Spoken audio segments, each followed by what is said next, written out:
Good morning and welcome to the regular meeting of the Board of Directors of the Golden Rain Foundation. Today is December 5th. It is 9:32 in the morning. And again, welcome all. The meeting is now called to order. We do have a quorum, and I'll ask Director Skillman to lead us in the Pledge of Allegiance. Please join me in the Pledge of Allegiance to our flag. I pledge allegiance to the flag of the United States of America and to the republic for which it stands, one nation, under God, indivisible, with liberty and justice for all.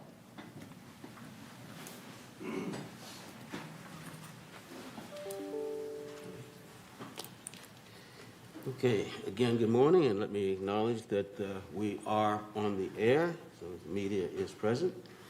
And I will, as far as the agenda is concerned, there's a couple of changes that I would recommend, and then there's another change that is being forwarded.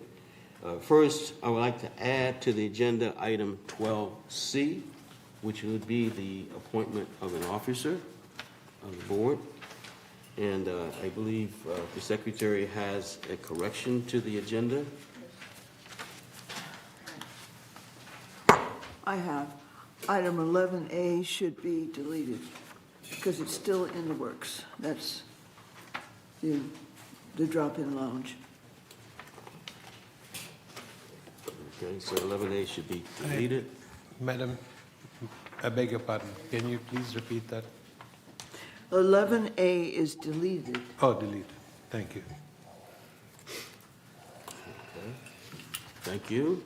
And I'll entertain a motion for the approval of the amended agenda. So moved. Any objections? Moved in second. No objections. The agenda Are we is doing changed. this on, Excuse me. are we doing this on our screen? Oh, Excuse Yeah, me. we'll do it after the consent calendar. Make it easier.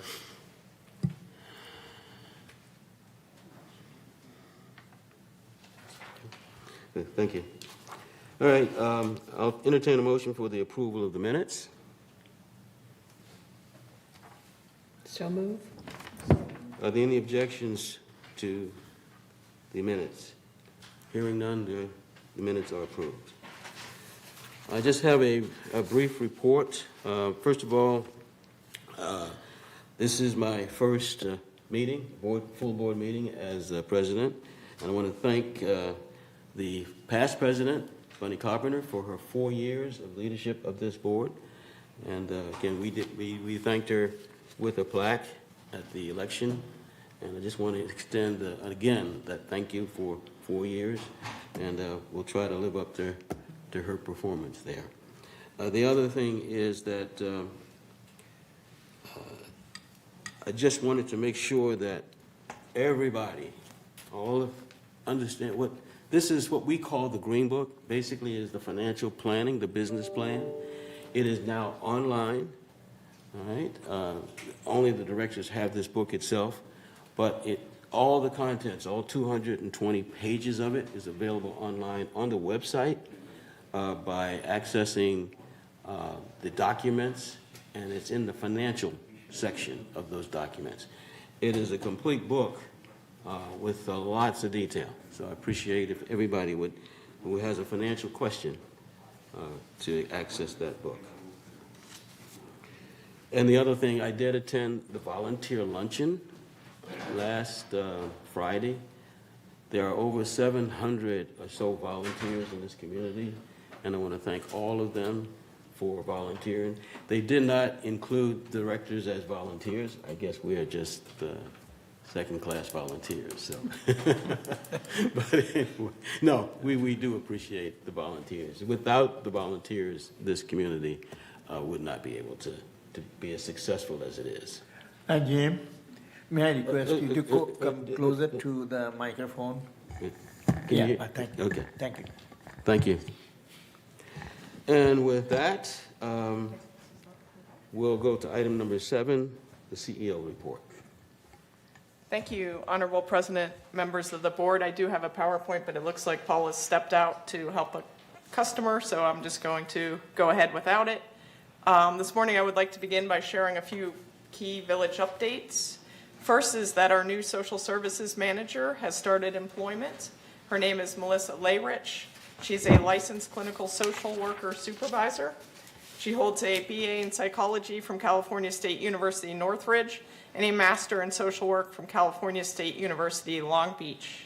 Melissa has 15 years of clinical services work experience and is eager to share her passion for and expertise in program design and community partner collaboration.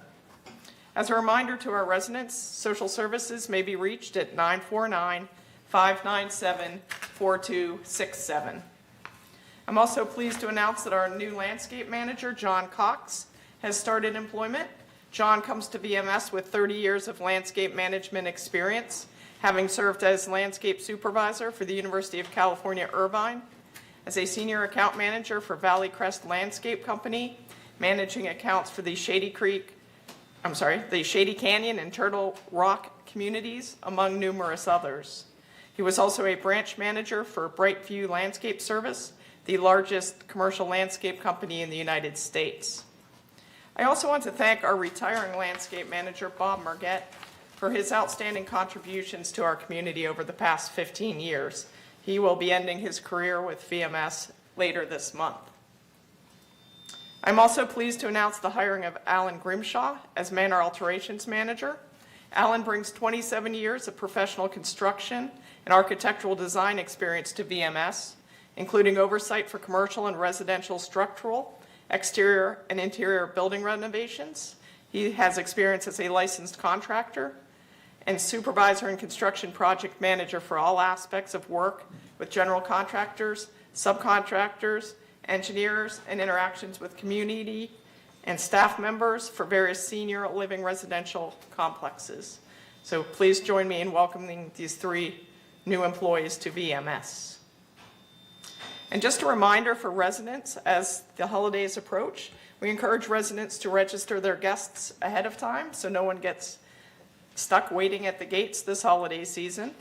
Dwelling Live is the easiest, fastest way to welcome friends and family to the village. The app's user-friendly interface allows residents to send guests and vendors passes via email or text 24 hours a day using a smartphone, tablet, or computer. Visit lagunawoodsvillage.com/passes to register or log in.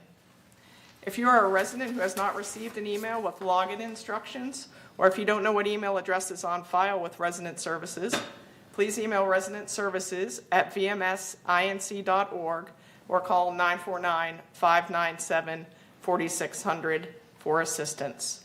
You may download the Dwelling Live app at the App Store or Google Play. Residents may also continue to call gate clearance at 949-597-4301 to assist with their guests. At this juncture, I would like to provide an update on recent cost savings initiatives and operational efficiencies. An innovative 2024 health insurance strategy is being implemented for our non-union employees. This plan contains the same benefit levels, the current insurance company and physicians at a reasonable cost to the company, despite the rising costs in the marketplace. Estimated total savings for 2024 is $300,000 as compared to the budget. The GRF savings with this plan will be approximately $200,000. Our communications division is digitizing docent tours for prospective residents. This will eliminate bus and driver costs for an estimated savings of $14,000 to $22,000 annually and free up more than 270 hours of staff time to be allocated to other priorities. The division is also encouraging residents to select electronic delivery as their preferred delivery method.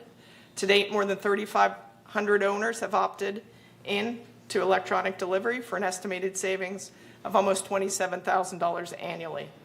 Residents may email their preferences to information@vmsinc.org. Again, this is to opt in for electronic delivery. Our Community Services Division has recently implemented an escrow notification system. This allows buyers and sellers to track resale package progress. This was a request received at the May 2023 Real Estate Forum.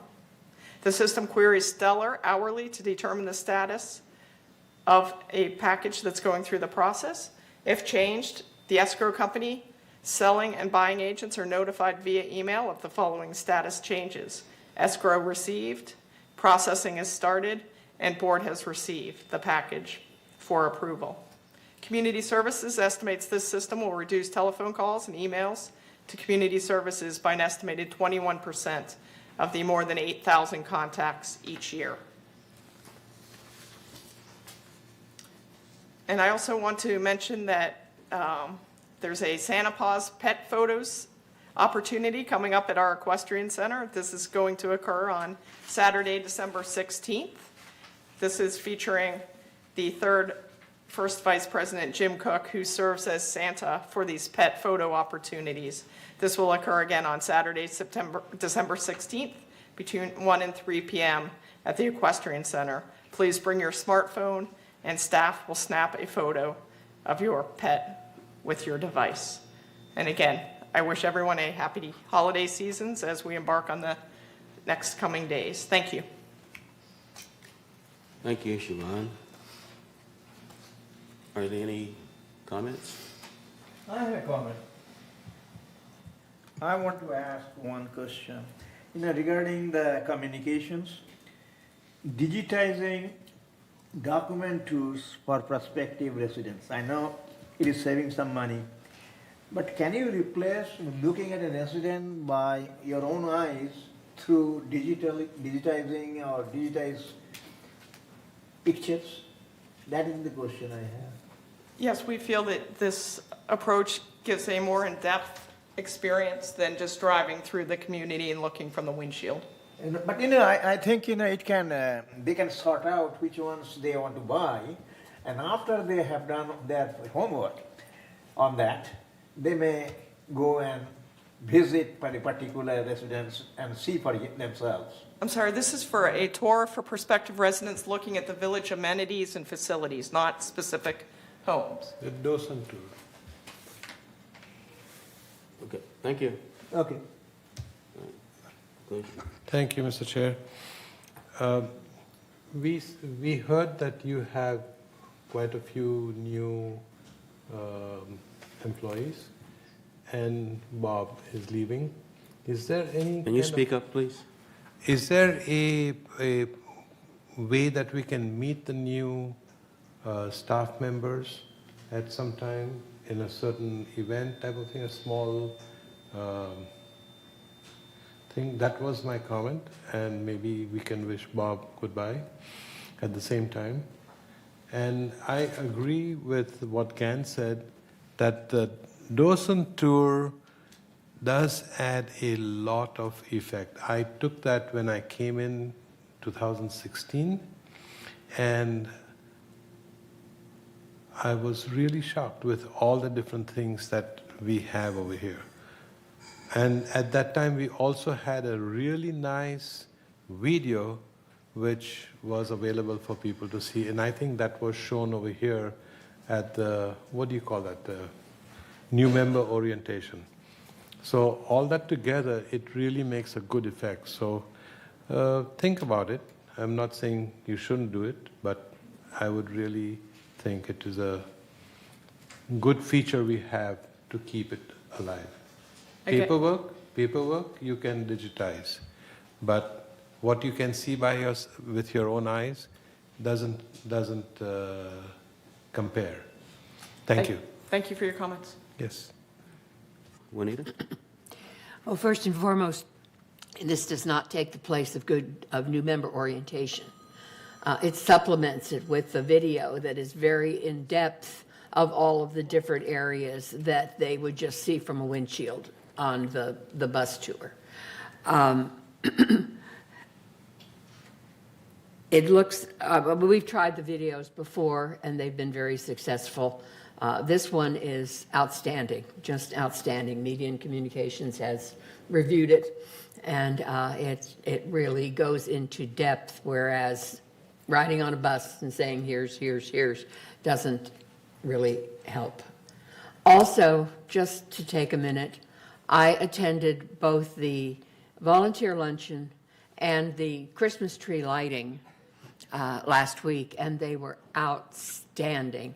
I cannot imagine how Recreation was able to get 740 people into Clubhouse 5 in less than 15 minutes and served with 6 serving lines that just everybody had their food. It was good, it was delicious, it looked nice, it was just outstanding. And the Christmas tree lighting the same way.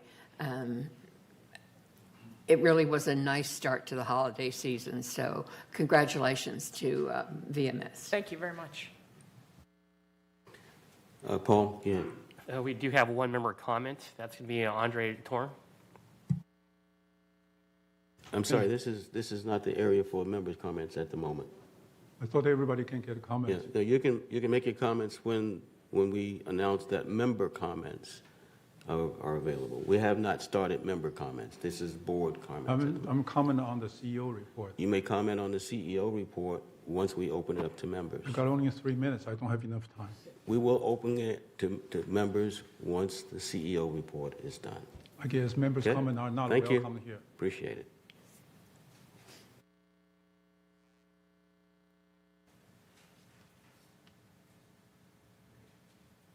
Are there any other board comments? Yes. I wanted to thank Juanita for stealing my thunder. Congratulations. Recreation did a terrific job. Thank you, and I'm sure they're listening and appreciate your comments.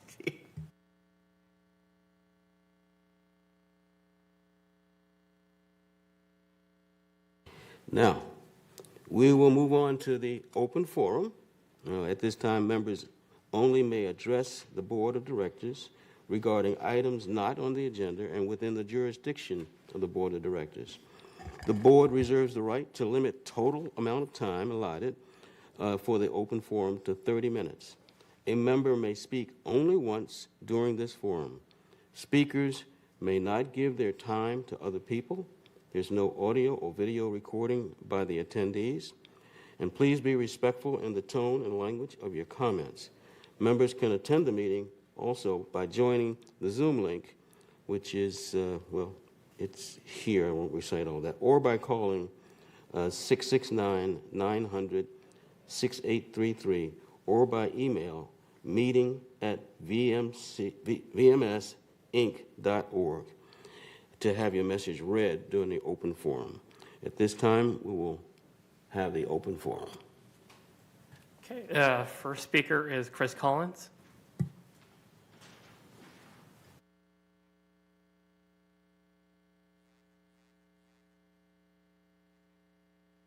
Good morning, Chris Collins, 3306Q, and I'm here to give you an update on the work of the foundation of Laguna Woods Village that's, excuse me, that we do on behalf of residents of the village who are experiencing temporary financial crisis. Thank you, neighbors. Donations to the foundation of Laguna Woods Village make a difference in people's lives. Sometimes it's hard to envision how a donation can do this, but the many thank you notes that we received during the year underscore how donations benefit and change lives.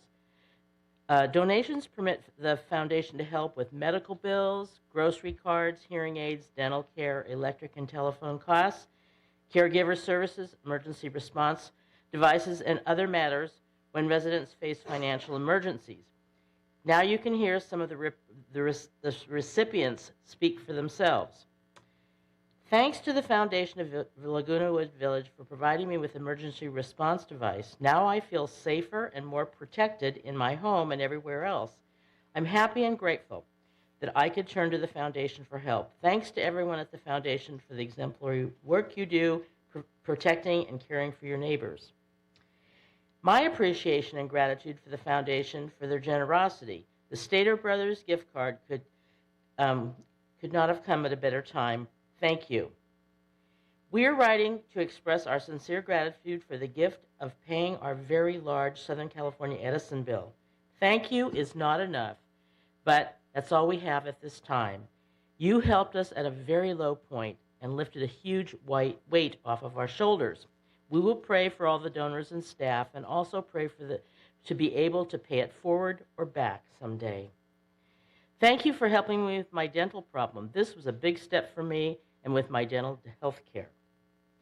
Thank you so much for caring so much and helping me with much needed respite care.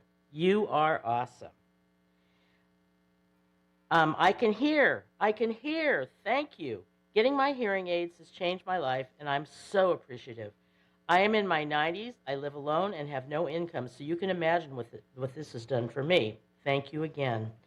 So if you have any questions about the assistance provided by the Foundation, please contact the Foundation at 949-268-2246 or the Foundation at comline.com. And for more information, you can also go to the website at the Foundation of Laguna Woods Village. Please note that donations can always be made using PayPal on the Foundation website. Thank you.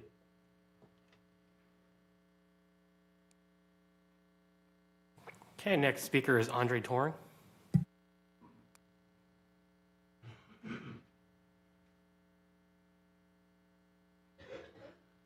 I want to talk about the cost benefit. I haven't seen cost benefit anywhere in our documents in the financial analysis, okay? And occasionally we'll see them, but not all of them. How can the board approve a project with cost, but no monetary benefit? That's throw money in the water. Has anyone done a cost benefit in their career? Why do we need benefit analysis? Very simple. You need a savings from previous projects to fund future projects. When there is no benefit, you don't have the money to fund future projects and must charge HOA members more money to sustain its operation. That's what happened now. And that's why we are increasing the rent, increasing the service monies. Okay, we need to identify whether there's a benefit to us or not. If there's no benefit, forget it. Let me give you some examples of why we need to know a monetary benefit analysis. Assume someone asks you for $100,000 and tells you the benefit, there is no benefit back. $100,000 just disappeared. Will you give her the money? Anyone? If the benefit is declared as intangible, some people say it's intangible. That means VMS doesn't know how to monetize the benefit. And it's just a sweet talk. No money's returning from that project. When there is no benefit, you don't get anything back. The money you spend is wasted. That's the wasted money that we need to stop. Cutting these wasteful spending will give you the money to fund better projects that save you real money. Without benefit analysis, you have no clue which one should be approved and how it benefits the HOA. This is why we need benefit analysis to determine whether it's worth the cost of $100,000 you were asked. Now, my question to the board member, do you see benefit analysis in any of these cost requests in your agenda? Should there be any monetary benefit analysis associated with each of the costs recommended for you to adopt the recommendation? A good example is the stop sign lighting. What is the monetary benefit? When there is no monetary benefit, the money you approve is thrown in the water. It's wasted. Another example is the idle security truck in the parking lot. I often see one security staff driving a big truck, only one person, and never see anything in the truck bed. Why do we need so many big empty trucks driven by one staff and many sitting in idle in the parking lot? Why can't we get a smaller and cheaper car? If we really need a big truck, do we really need so many trucks? For one staff and empty truck bed sitting idle in the parking lot most of the time. Is that how boards spend our money? If you really believe in tangible, okay, by the way, has any board member done such cost-benefit analysis in your career? A directive following best practice can save us a lot of money and fund future projects rather than increase our HOA fees, which we will discuss later. Please look at the waste. Please look at the benefit right before you look at the increasing revenue. Thank you. Okay, the last one is actually an email. This is from Richard O'Mara of 920 as an Oscar. I would like VMS to consider installing a pedestrian crosswalk on Calle Aragon where it crosses the Serpentine Walk. Many people cross the street to go from one side of the crosswalk to the other. Certainly, more people cross Calle Aragon at the site than any of the existing crosswalks on that street. VMS has already de facto recognized the pedestrian cross Calle Aragon here because there are 2 diagonal signs warning of pedestrians at that location. These signs are good and should stay, but they are not as visible and effective as a crosswalk painted on the pavement. I believe a crosswalk there would improve the safety of our residents. In addition, curb cuts at this site would also benefit the many people who use wheelchairs, walkers, and doggy strollers. Thank you for your consideration, and that's the last comment. Thank you, Paul and everyone. Are there any comments from the board? Okay. Bunny? When I was president, and this is in regards to the cost benefit, okay? What we did in those 4 years was a continual analysis of cost and cost benefits. We developed a purchasing plan, which was a complete analysis. We now hired a financial analysis based upon one of the biggest projects that we have this coming year. We also did other things in regards to how we were going to handle the maintenance of our clubhouses. And that means that we will handle the maintenance as it happens rather than going into a complete remodel when the clubhouse gets old. So I'm only answering this because we're on TV. And I would like to stress that GRF always considers the benefit and does a complete analysis of cost before ever, bringing it to the budget. So thank you. Thank you. Any other comments? Juanita? I'd like to make a comment for Richard. Richard, this is an issue that needs to come before the Security and Community Access Committee, which I chair, and we will put it on our agenda for our February meeting. And that gives us time to do some research and analysis of it so we can answer you more thoroughly then. But thank you for bringing it up. Kush? Thank you, Mr. Chair. Vanita, I was just about to say that. Thank you for saying it before me. But at the same time, I would like to thank Ms. Collins to bring up all these good information to us, and we appreciate all the excellent stuff that the foundation does for all our residents. Thank you. Any more comments? Okay. Well, I, too, look forward every meeting to Chris Collins' report. I think the foundation does excellent work. It's kind of behind the scenes for most of us, but it is really out there for people who need it. So, with that. All right, now we'll move on to item 10, the consent calendar. And I'll ask the secretary to ask for the adoption of this consent calendar.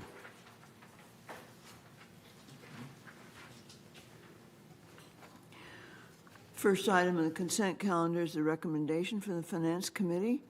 This is consistent with statutory obligations. A subcommittee of the board consisting of the treasurer and at least one other board member reviewed and approved preliminary Golden Rain Foundation financials for the month of October 2023.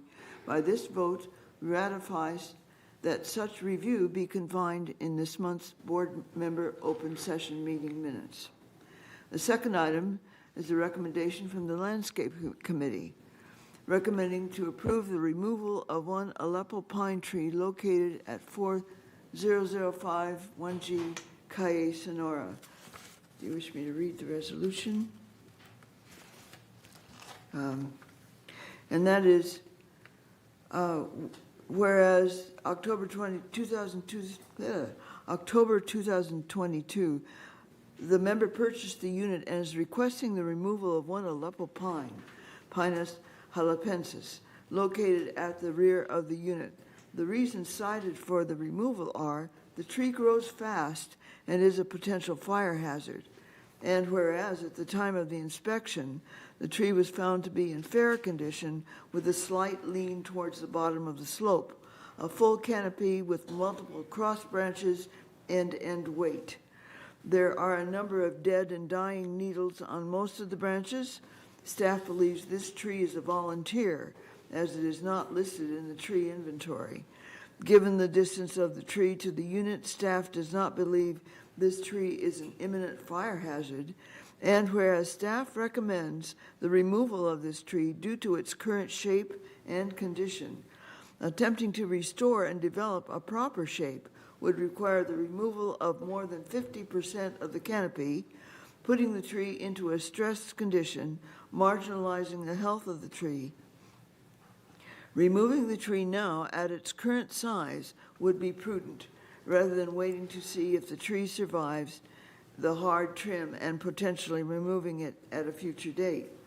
Now, therefore, be it resolved, December 5th, 2023, the Board of Directors approves the request for the removal of the Aleppo pine tree located around 40051G Calle Sonora, and resolved further that the officers and agents of this corporation are hereby authorized on behalf of this corporation to carry out this resolution. I move the consent calendar. Are there any objections? Consent calendar is approved. Okay. Next is unfinished business, which is, understand item 11A has been removed based on the approval of the board of the agenda. And so we move on to item B. Give me a second. All right. This is Resolution 90-23-XX, Recreation and Special Events Department Operation Rules.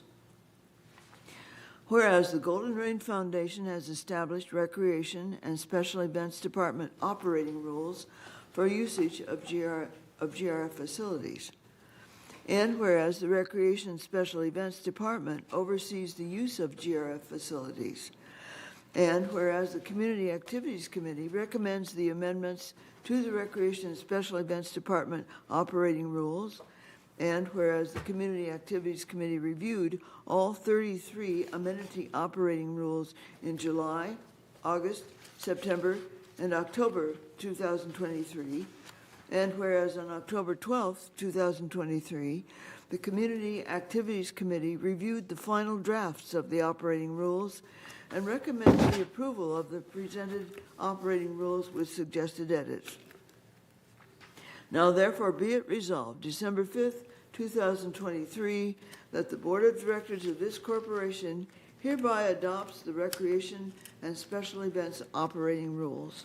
And resolved further that Resolution 90-16-55, adopted December 6, 2016, that's the Garden Center operating rules and related documents, and Resolution 90-18-05, that's Recreation Policy and Operating Rules, adopted January 2nd, 2018, are hereby superseded and canceled to the extent that they differ.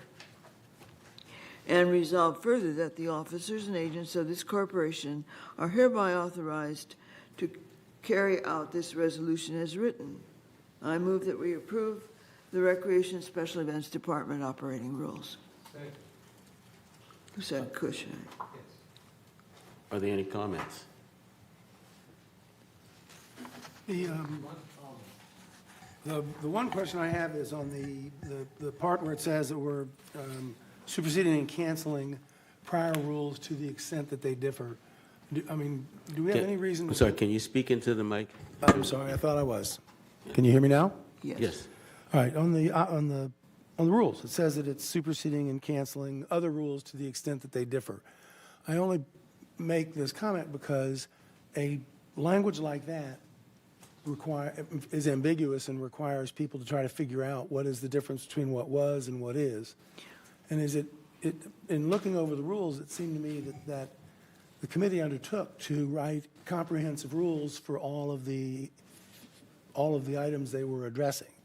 And so that leaving a loose end of old rules that may or may not apply to the extent that you need to compare them to the new rules might not be the best choice. Jim.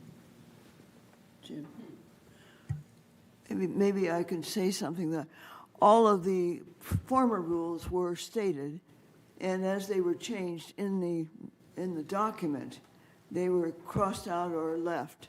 So the original rules as they were are, if they're in the document, are still there.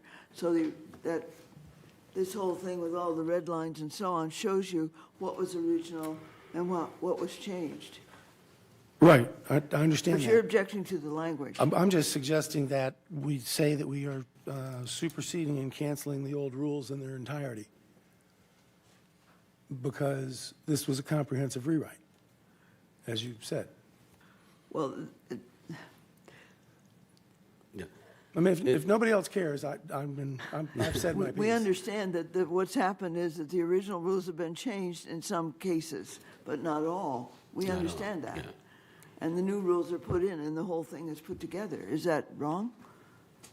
I'm not saying I'm not saying anything is wrong, other than I have the impression that the materials in my packet with the redlining began with the old rules, knocked out what they wanted to take out, and wrote in what they wanted to leave in, so that the rules as rewritten are comprehensive. There is no lingering part of the old rules.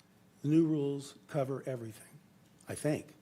And if they That's do, then correct. I would not Yeah. leave That's the correct. I would not leave the open door. That's my only And, thought. and I understand. I think the language is meant to be, it takes the place of, but doesn't necessarily change everything. And so it's necessary to understand it to read all the rules in their entirety. I think that then the language is pretty much standard for any time we do a rewrite. So if you have a suggestion on a different language that makes it clearer, we can entertain that. But I think for this particular motion to adopt this the new rules would be appropriate in my mind.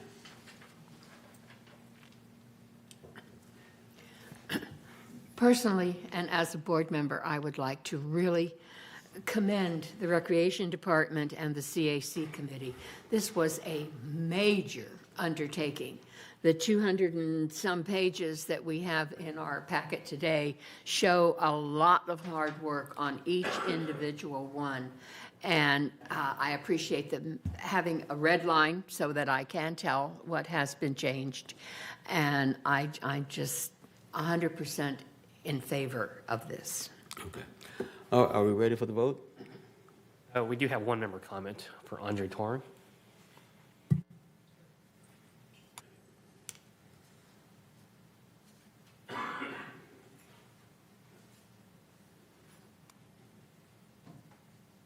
Continue on the question about cost benefit. Here, in page 3 of 216 of agenda item 11B, under financial analysis. Yep. Okay, I always been accused of yelling, but I'm going to yell a little bit louder this time. Okay, can I start over? Can I start over on 3 minutes? Just go ahead, yeah. Yeah. Okay. On page 3 of 216, item 11B. Okay. In the financial analysis, what does it say? None. We have no benefit. We have no cost. I can't believe that. Don't we need staff involvement? For example, document and publishing efforts. That takes the staff's time. How much time does it take? Okay, we don't know anything about it. Administrative issue of member complaints. We know there's always complaints. So how much money does it cost us? and staff labor to post and administer rules. Explain to the members, how much does it cost? There's no cost. Those staff don't work free. Okay? Now, as far as benefits, there's absolutely no benefit. Why are we doing that? We spend money on that, and the time spent on that is wasted because there's no benefit on that. Why do we approve? Why do we even propose that? Does our management service know what's the benefit from it? Okay, I've heard we always have cost and benefit. No, not. It's not true. So,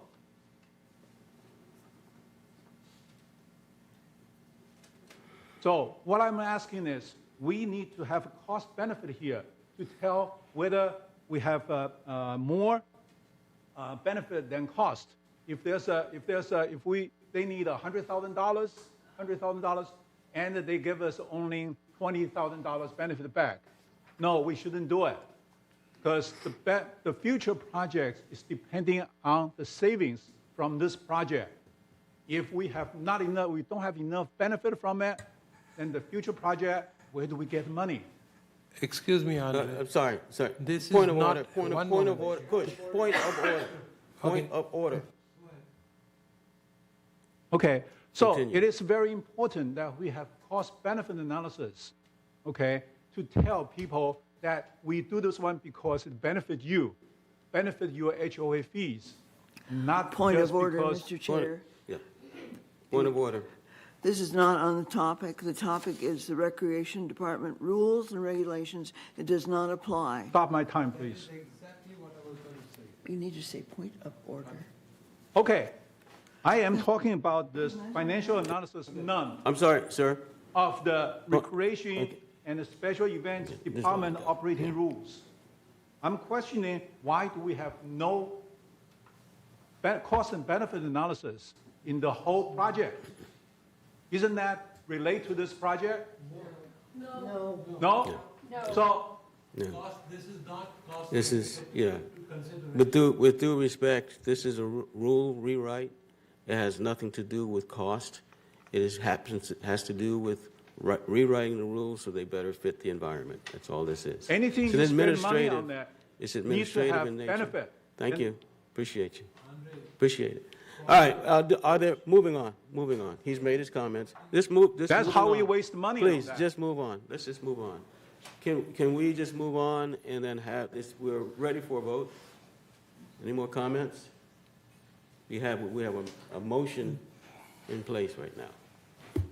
Can we move on? Okay. All those in favor of the item B, entertain a motion to approve the recreation special events operating rules. Okay, yeah, press the button here. Director Rosa, can I have your vote, please?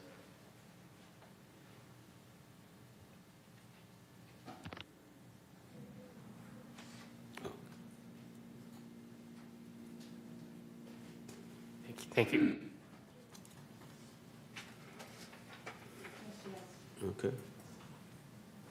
How many of us here? Did Martin vote? He did vote. We're still waiting on Gann and Egan. Oh, I see, yeah. So we've got 10, 11, okay. All right, the motion is approved, 11-0. Okay. Next, item C, 11C.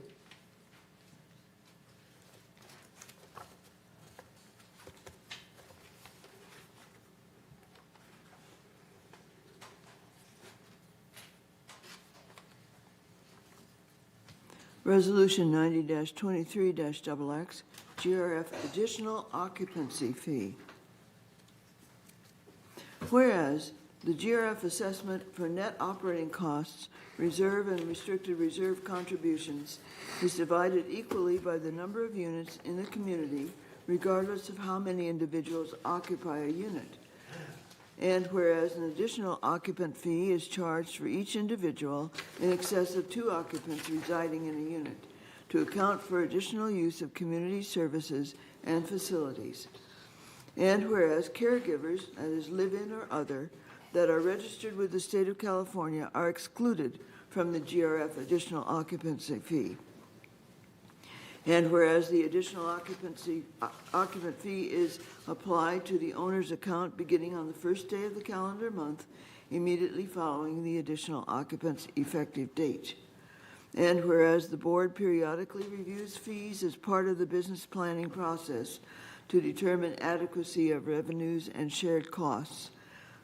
Now, therefore, be it resolved, December 5th, 2023, that the Board of Directors of this corporation hereby sets the additional occupancy fee at 50% of the GRF total basis assessment per manor per month, rounded to the nearest dollar. Excuse me. For each additional occupant over 2 to offset costs incurred by the extra occupants to be effective January 1st, 2024. Resolved further that such fee shall be reflected on the fee schedule. Resolved further that Resolution 90-19-57, adopted December 3rd, 2019, is hereby superseded and canceled on the effective date of January 1st, 2024. Resolved further that the officers and agents of this corporation are hereby authorized on behalf of the corporation to carry out this resolution. I move that we approve the GRF additional occupancy fee. Juanita seconds. Juanita seconds. All right, moved in second. Are there any comments? Okay, yes.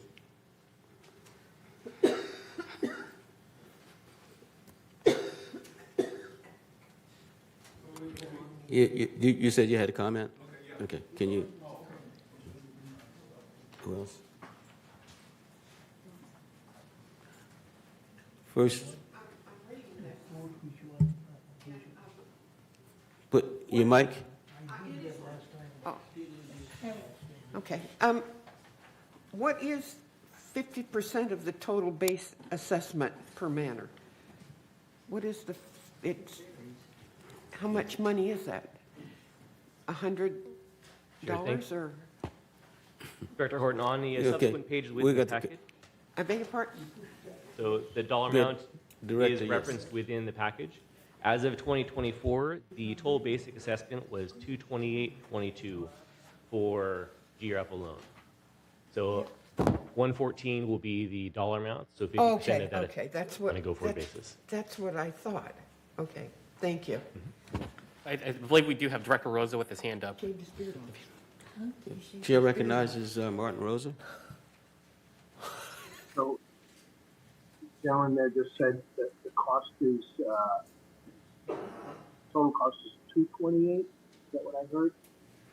No, So it is 1/2 of the total GRF assessment. In this case, it'll be what, 114 Yeah. and change. Okay. I just wanted clarity on that. Yeah, that's what I was asking. Thank you.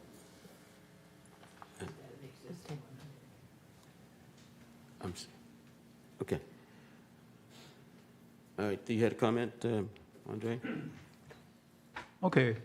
If you look at the financial analysis, there's some cost-benefit analysis there. Why can't I talk about the cost-benefit analysis? I want to ask the question. I'm going to entertain Okay. the privilege of the chair. This is not a cost-benefit analysis issue. Stop my time, please. All right, yes, and so I'm going to ask you, and I understand, we understand your focus on cost-benefit analysis. Right. However, you have to understand that the board, everything doesn't require a cost-benefit analysis. Everything This doesn't is a involve fee. cost-benefit. This That's is what a you say. fee. And so we heard your admonition on cost-benefit analysis. Repeating it at every issue does not make a difference. And that's what you're doing. You're repeating your commentary at Right. every time you get a chance to do so. We understand what you've said, all right? And we've taken it into consideration. So I would appreciate it if you don't have anything more to say regarding the fee change, okay, that you would step away from the podium.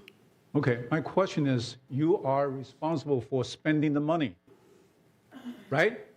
We've heard you, Mr. And Torg. you don't know how much Mr. Torg. money, why do we spend the money? Mr. You know, Torg. for what purpose? Mr. Do we Torg. get money from out of it? Any savings from it? Or you just say, give you the money?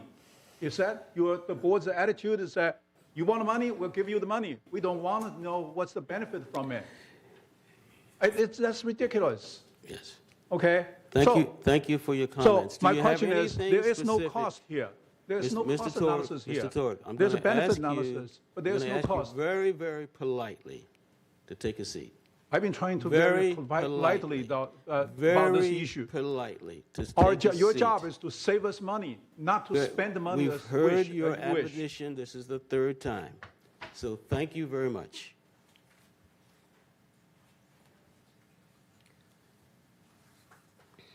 Okay. Next, We want to charge so much HOA fees. next on the agenda is oh, I'm sorry. We're ready for the vote. Sorry, threw me off a bit. Yeah, I've already voted. All right. Well, we're ready for the vote. Will everybody take a look at the board? I'm not used to this board. Okay. Director Rosa, can I have your vote, please? It's working. Okay. Here we are. And so who's missing from the vote?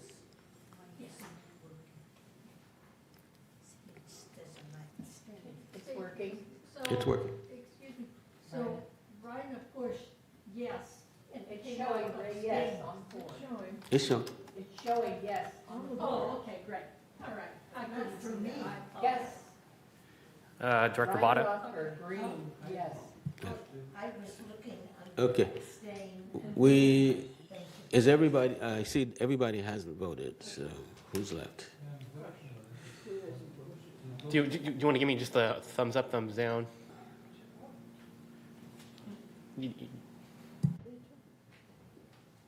All right, okay. All right, so let the record show that the motion passes 9-2. All right.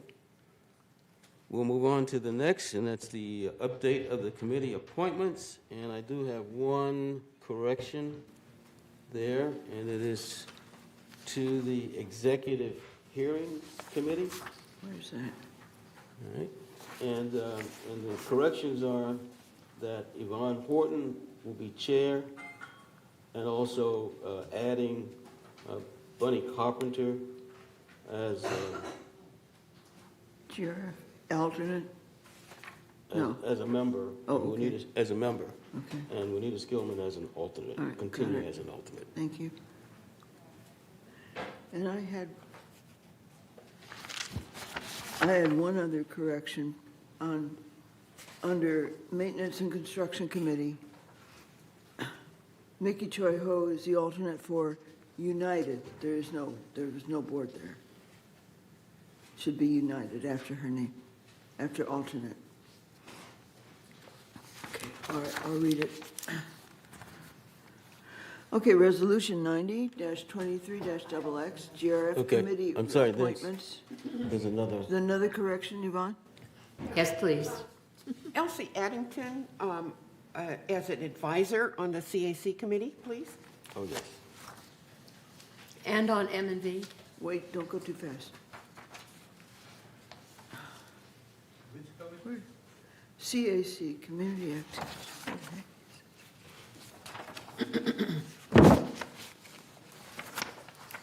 Oh, okay.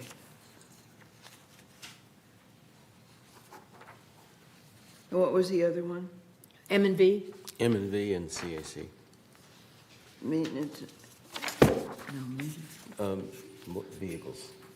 M&V. Nice job. Okay.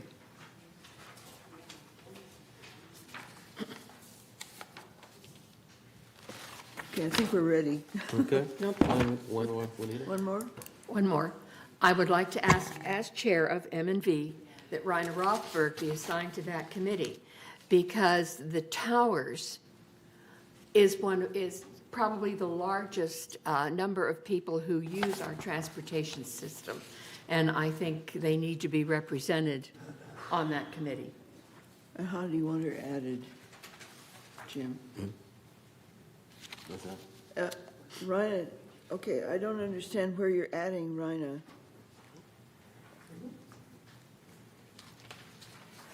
Under M and V, where do you want her added? We have, okay, Yes, well, I would like to see her take the place of Egon as the second GRF person on that committee. Well, I think that's, And I make think Egon that's, the in this alternate. case, Up to the it's chair. out of order, because I think those kinds of things have to be done through the, with conversation with the chair and the individuals, right. all right? Before it's put before the board. The board just is not acknowledges the last. And I think, quite honestly, I think you understand that. Can I read now? So I don't have any objection personally to that, but I think we need to talk about it. Can we? Can you bring it up as an amendment? Well, first, we have not asked Rhina if she wants to serve, all right? So all of these things, She says she does. all of these things taking place at a board meeting, in my view, is inappropriate. Okay, We try to make these committee chair assignments prior to, so that we don't have these discussions. This And so isn't I a have chair no- assignment, this is a committee assignment. I understand, but we try to do these things, it's normal to do these things behind the scenes and then bring them public, so that we don't have these kinds of debates and surprises during the course of a meeting.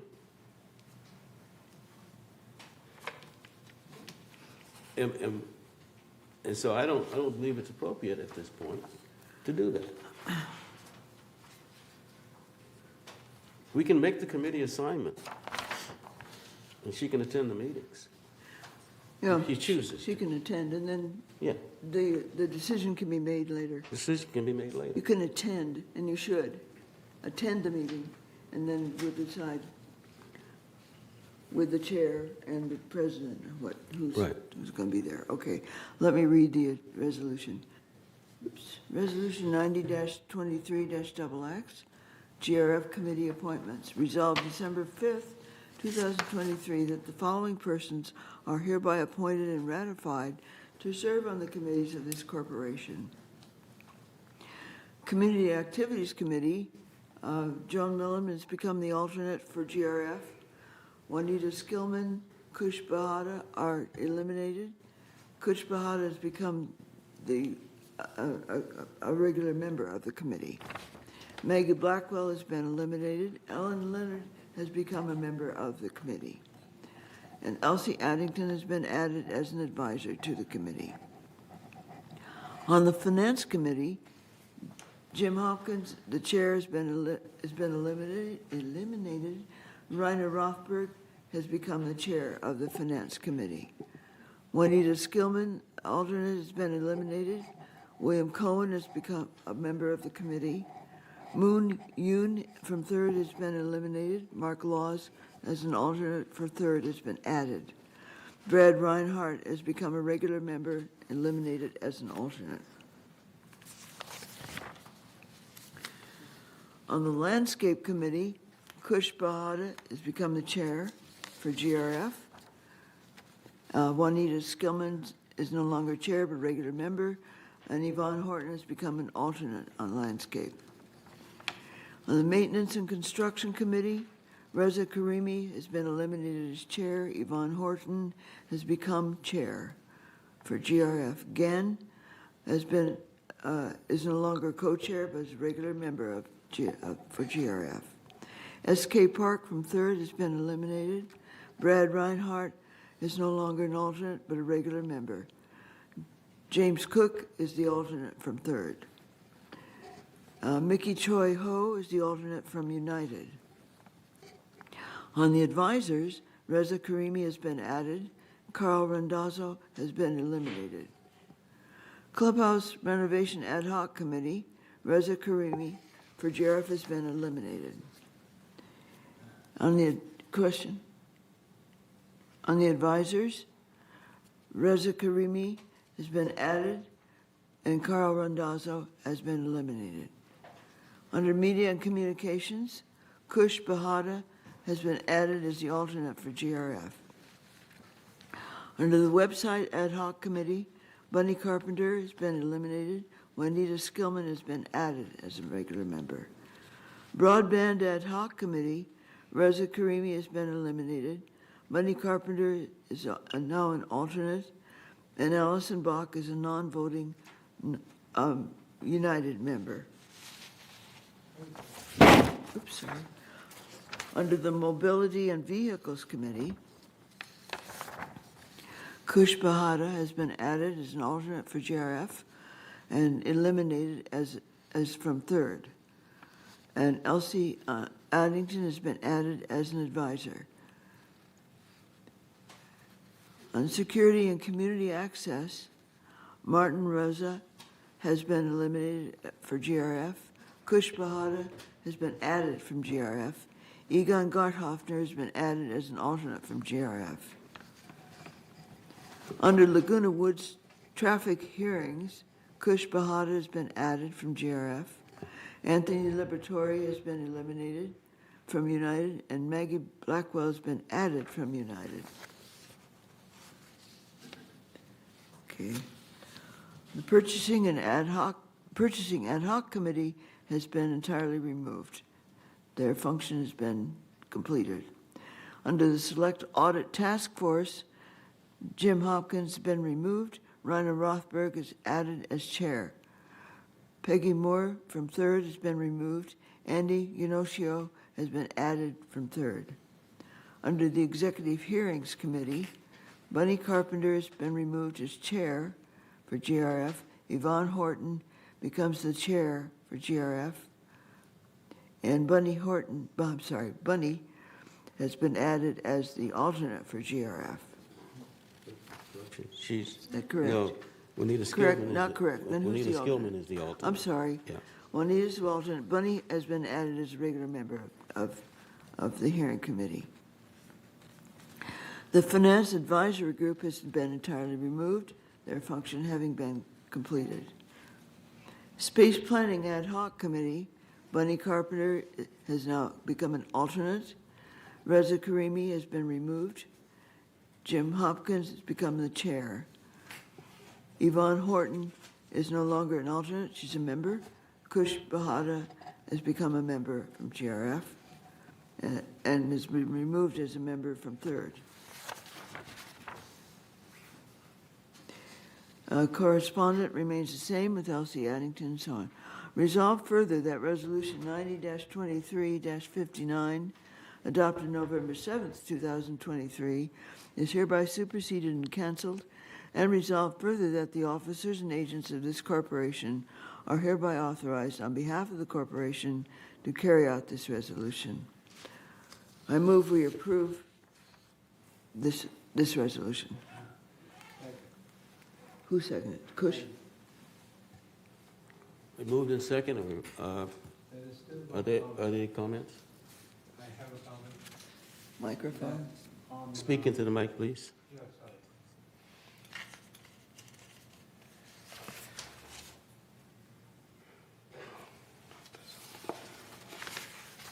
Excuse me for a moment.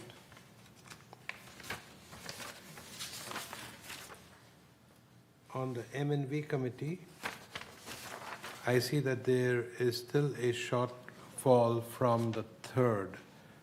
So we will have to go through this again next month. That's right. There's, just so you understand, because of the changes that take place over time with both ourselves as well as the mutuals, this comes up quite frequently. So we don't try to stagnate it. It Okay. just happens. It's part of the normal process. I just thought I'd point So, it out that yeah, we still need that's to true. send one more delegate for That's the true. M&V. Yeah, thank you. Okay. All right, are we ready for the vote? All right, let's vote. Director Rosa, your vote, please.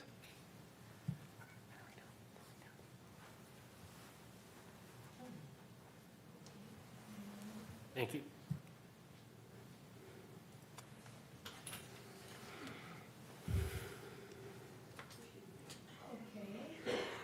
Oh, we're still missing two.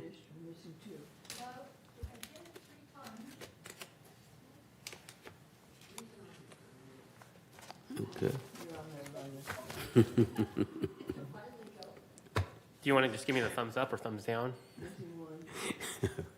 I'll put in thumbs up, thumbs down. I'll put in the vote for you. Okay. Thank you. Okay, committee assignments are approved 11-0. Okay, thank you. Okay, we move on to new business. You're good, So, again. Number 12A, presentation of the Clubhouse 1 project status.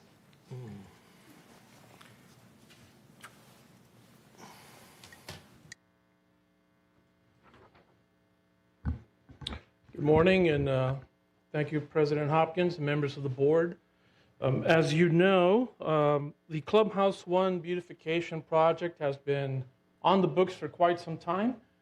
Several committees have been working on this important project for the last 3 years or so, and staff has been working more specifically with the Clubhouse Renovation Committee on the scope of the project and getting us to this point. So we want to appreciate and thank them for their work on this effort. At your last board meeting on November 7th, our project division manager, Mr. Guy West, provided you with an overview of the scope of the project. He shared with you what was going to be done at Clubhouse 1. He talked about each of the buildings that were getting some treatment. All are getting exterior paint. Some are getting interior renovations also. And that presentation is available on the website, Village West, in case any residents want to view that again. But he gave you a very detailed list of the scope of work. That same day in your closed session, the board approved a contract, a construction contract for the project.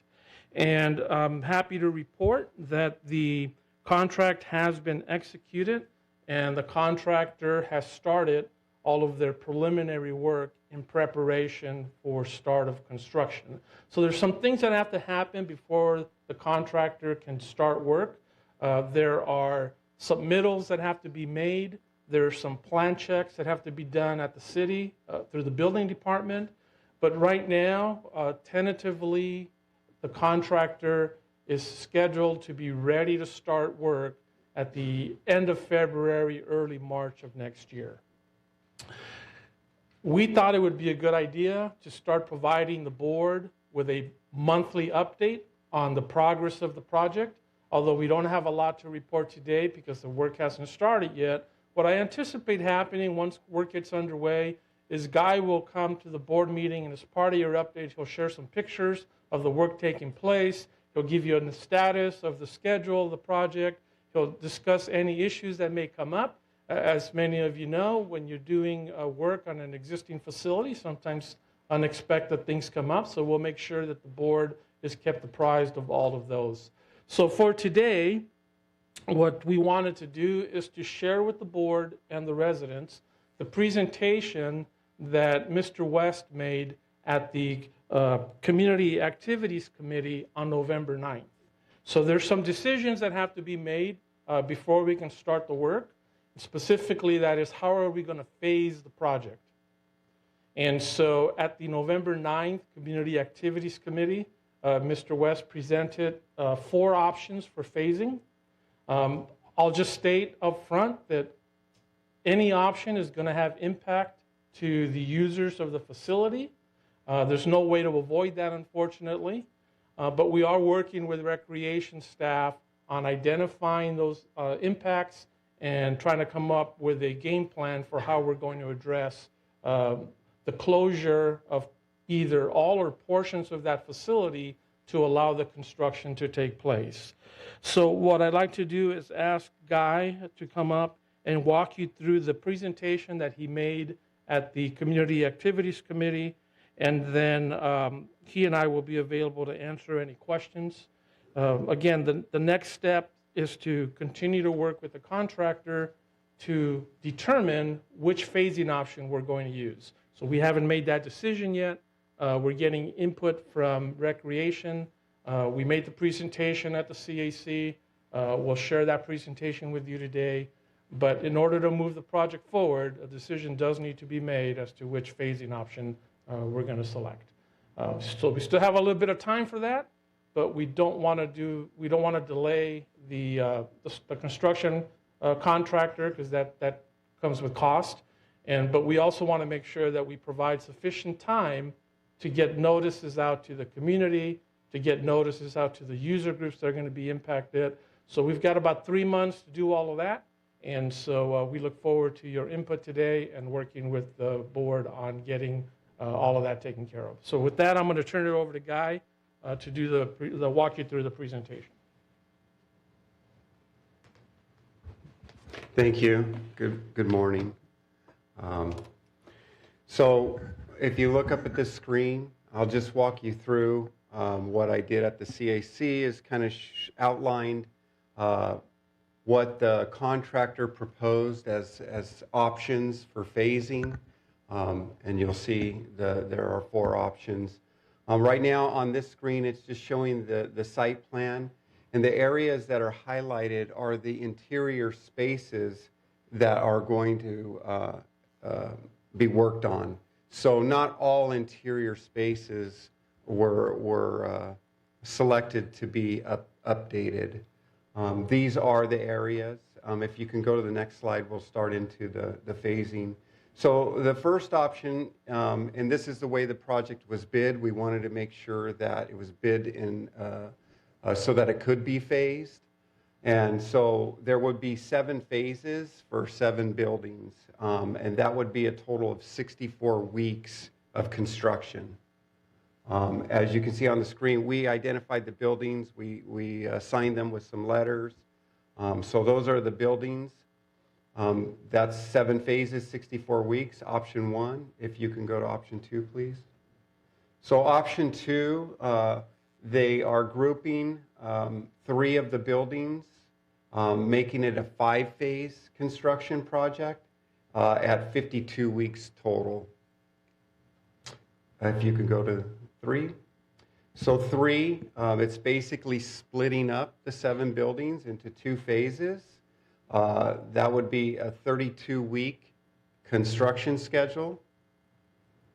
And then finally, we have option 4. Option 4 is turning the entire facility over to the contractor, closing everything down. They would work on all the spaces at one time, and they would be able to do this in a 24-week construction period. And so those are the options that we brought to the CAC. It's something to chew on for thought, and that's really the conclusion. That's what we presented. So I'll turn it back over to Mr. Gomez. Thank you for your time.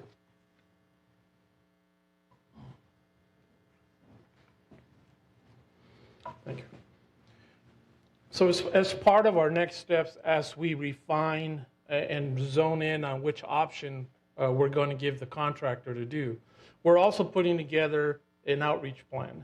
So we've already flagged the next article of the Breeze, the next publication of the Breeze, to put an article in there. We'll provide whatever information we have as of the date of that publication. We'll be working with our media and communications group to put together an outreach plan for how we're going to inform and get the word out to the community. As I indicated at the beginning of our presentation, this is not a new project. It's something that's been in the works for over 3 years.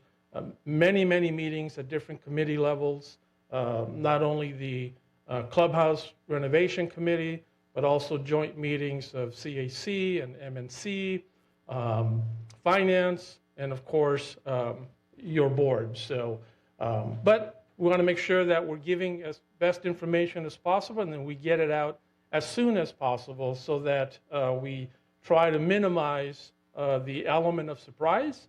And our recreation staff, like I said, is putting together a list of those clubs and reservations that will be impacted, but they can't start to implement that until they know which phase we're going to move forward with. So we welcome your comments, your questions, and And then we'll be back next month to give you our next update. So I guess the next step then is for CAC and MNC to get together and decide a recommendation? So we've already presented to CAC. I understand, but there's no, what I just heard was there's no decision made as to which one to do. So that decision should be, come to us in form of a recommendation. No. Excuse me. Okay, I stand corrected. I apologize. The contract has already been awarded, and so at this point, it would be the CAC decision and recreation decision as how to implement it, as it doesn't need the approval of the Yeah, board. I'm sorry. Thank you. So I apologize for interrupting. No, thank you for correcting. It doesn't require our approval, but apparently you're saying that a decision hasn't been made yet. Is that a joint decision with CAC and M&V? How does that, and finance? Because I think. Yeah. Yeah. In my opinion, at this point, CAC has already provided their input to us. Okay. There was no formal recommendation. Staff is working, recreation staff and maintenance staff are working together on trying to identify which of the options will have the least impact to the users. But we welcome board input. If you would like us to bring back a formal recommendation, we can do that. Or we can wrap up what we're working on and notify you of how we want to proceed or how we're recommending proceeding, and then start doing the outreach so that people are aware of how they're going to be affected by this work. As I said, there's no easy answer here. You just saw Guy's presentation. It ranges between 6 months to almost a year and a half. And during that whole time, there's going to be large equipment at the site. The contractor will need somewhere to stage and store equipment. So it's going to be a very active construction area. And those are the type of things that we need to consider as we review the impacts to the community. Anyone who's been through a kitchen remodel or a bathroom remodel knows it's very difficult to occupy a space while construction is underway. But we're going to do our best to come up with what we think and what we would recommend as being that has the minimal impact to the users of the facility. All right, so I got it. Are there any, so this is just for information? So, Mr. Chair, I've been on different committees off and on CAC for most of the time, and I'm familiar with this project. And at that time when it was presented, I think a month ago or 2 months ago, my opinion at that time was to do it in the least possible impact to the residents. So I think that the 32-week program that is suggested by the MNC committee, I feel is the best form to look forward to, because the contractor will come in and in 32 weeks finish the whole project. And that's what I look at, the most minimum impact, although there will be a lot of shuffling that need to be done by the recreation staff for all the members who have made some reservations. And I feel sorry for the changes that will happen, but I will be very happy to see it completed and everybody appreciate all the things that we are proposing to do and get done. So that's my opinion, 32 weeks. Director Bada, just to clarify, the 32 weeks is the two-phase option. The 24 weeks is the 6-month option. 6 months. I just want to make sure that you didn't. I'm sorry if I didn't. Because I thought during the CAC committee, I thought I heard you say the 24-month option, but maybe 24 months, no. 24 weeks. Excuse me, 24 weeks. Yes. 24 months. 6 months versus 8 months. Okay, sorry, my mistake then. Okay, Chair recognizes William. Did I understand correctly that the cost of this project, whether it takes 6 months or a year and a half, is the same? No, if we elect to move forward with the 6-month option, there would be a cost reduction savings to the project. Of how much? So, Roughly $100,000. Thank you. Yvonne, you had a comment? You had a comment? Okay. All right. Thank you. Can I say something? Oh, you have a question? There's cost savings, but we have to remember that in spite, whatever phases we decide, there's still going to be big trucks around. They're going to have to be staged somewhere, no matter how many phases we have. So it's not going to be ultimately cleared. And if we do, the more phases we do, there's still going to be that. So we have to consider that part as part of it. And we understand that in recreation, and myself, Yep. we're working diligently to make sure that we do as little impact as possible on our residents. They've been working on a plan for a while, so, okay. Thank you. Thank you for your time. Thank you. I know CAC and Recreation have done a lot of work on this. This is not a new project. And thank you again. All right, let's move on to item B, new business. Entertain a motion to approve updated room rental fees.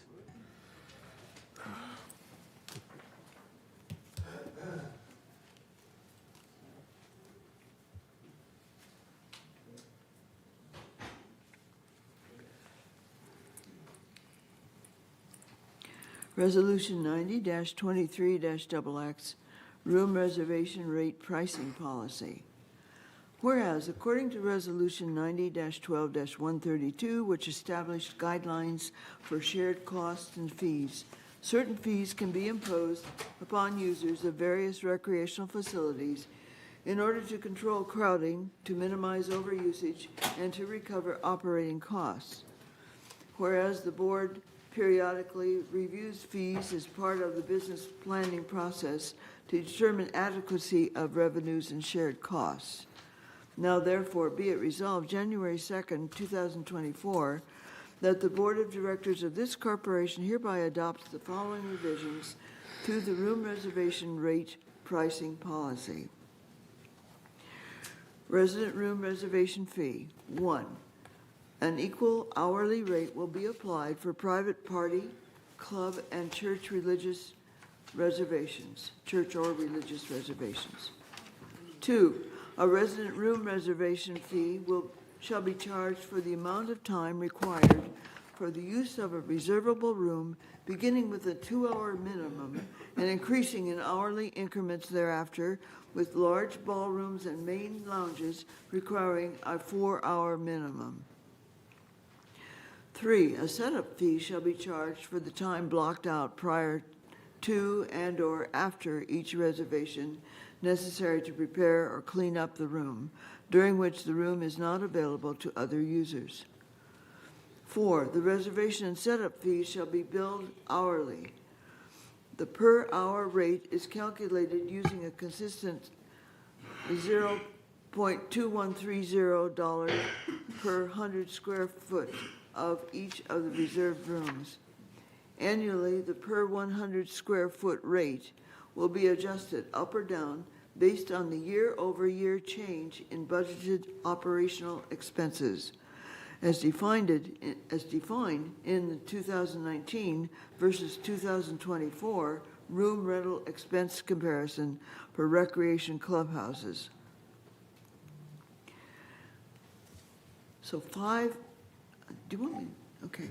This changes this part of the resolution. Do you want me to read what was taken out? Okay. I don't think it's necessary. Okay, and Section 5 has been eliminated. Section 6, the charge for performing arts center auditorium event with admission shall be a flat fee of $474 per day and will be adjusted annually up or down based on the year-over-year change in budgeted operational expenses, as defined in the 2019 versus the 2024 room rental expense comparison for recreation clubhouses. And this is followed by a large chart indicating the square footage of each room, the previous rate per hour, and now the new rate per hour, which I am not going to read. Right, nor the reservation. It's described. Yeah. Reservation exception rates. A rate that is different from the resident rate shall apply to all room reservations that meet the criteria for the exception rate as defined in the GRF Recreation Department policy. This rate shall be applied as follows. 1, the exception room rate reservation fee shall be charged for the amount of time required for the use of a reservable room, beginning with a 2-hour minimum and increasing in hourly increments thereafter, with large ballrooms and main lounges requiring a 4-hour minimum. 2, in the case of the Performing Arts Center auditorium, the exception rate room reservation fee shall be charged on a daily basis. 3, a setup fee shall be charged for the time blocked out prior to and or after each reservation necessary to prepare or clean up the room, during which the room is not available to other users. 4, the exception rate room reservation fee and setup fee shall be based on the lowest hourly rental fee charged for similar facilities outside of the village and in the local area, and rounded up to the nearest dollar. 5, the Performing Arts Center auditorium, the exception rate shall be based on the lowest daily per seat rental fee charged for similar facilities outside of the village, but in the local area, and rounded up to the nearest dollar. 6, the exception rate room reservation fees will be adjusted periodically on the basis of charges in the external rental fees and the percentage discount, then reflected on the fee schedule. Resolved further that this resolution shall be effective February 1st, 2024, at which time Resolution 90-19-62, adopted December 3rd, 2019, is hereby superseded and canceled. And resolved further that the officers and agents of this corporation are hereby authorized on behalf of this corporation to carry out this resolution. I move that we approve this resolution for discussion purposes, but postpone the final vote at least 28 days per Civil Code 4360. Second. Are we ready for the vote? Discussion. Okay, no comments? All right, let's vote. Worked. Thank you. I'm still not.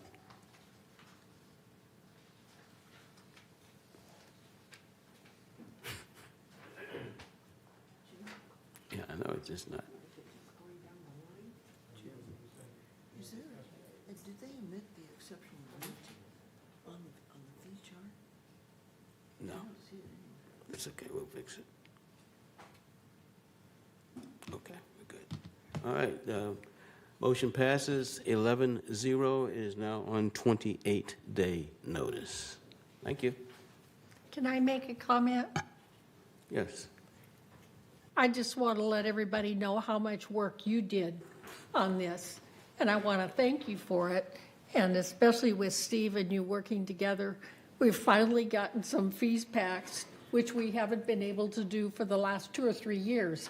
And Jim did a lot of work, and I think he deserves recognition and appreciation for the work that he's done. Well, like everything here, it is a team effort. I want to thank not only staff, but we had a special advisory committee that went through the process. And just so everybody understands, this represents a change in the process that has been needed probably for 60 years in terms of consistency of the development of room rates. So again, thanks to the advisory committee and CAC for their participation in this whole process. So like everything here, it is a teamwork effort. Thank you.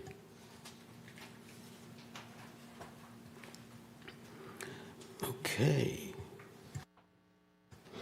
That's on 28-day notice. And next is the 12C, which was added to the agenda. Okay. And that has to do with committee appointments.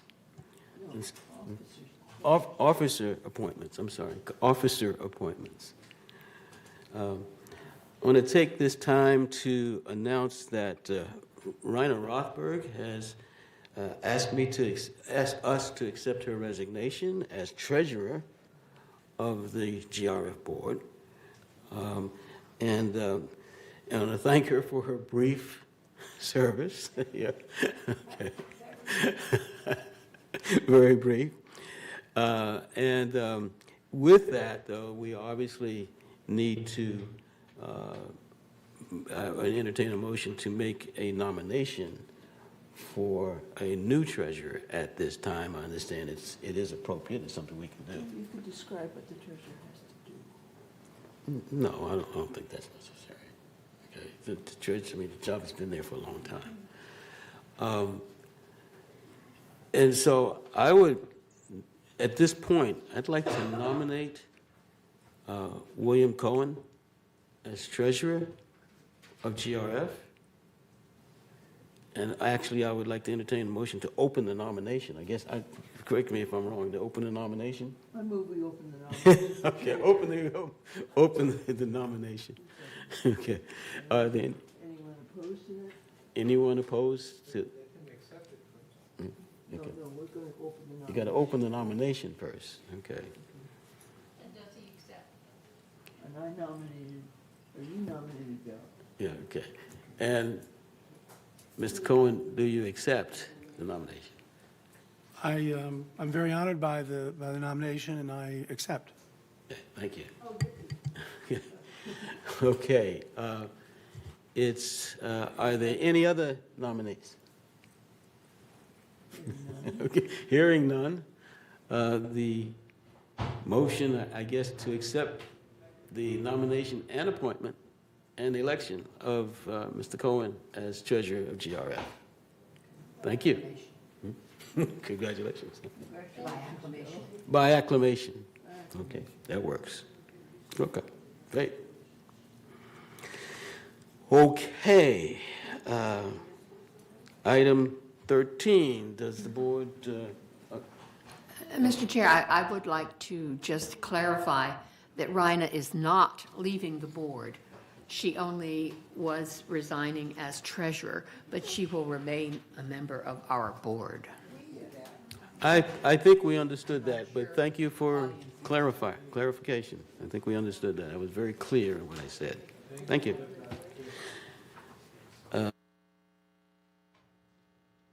Okay, the board will take a 5-minute break.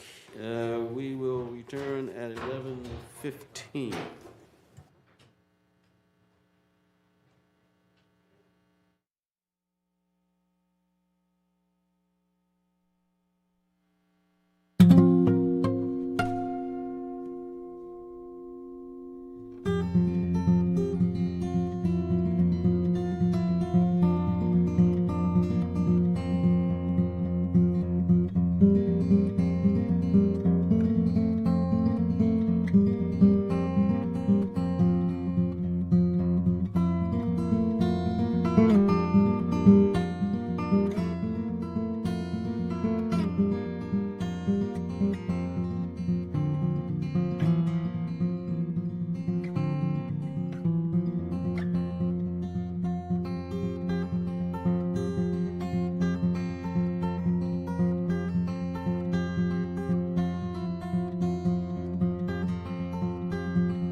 Okay.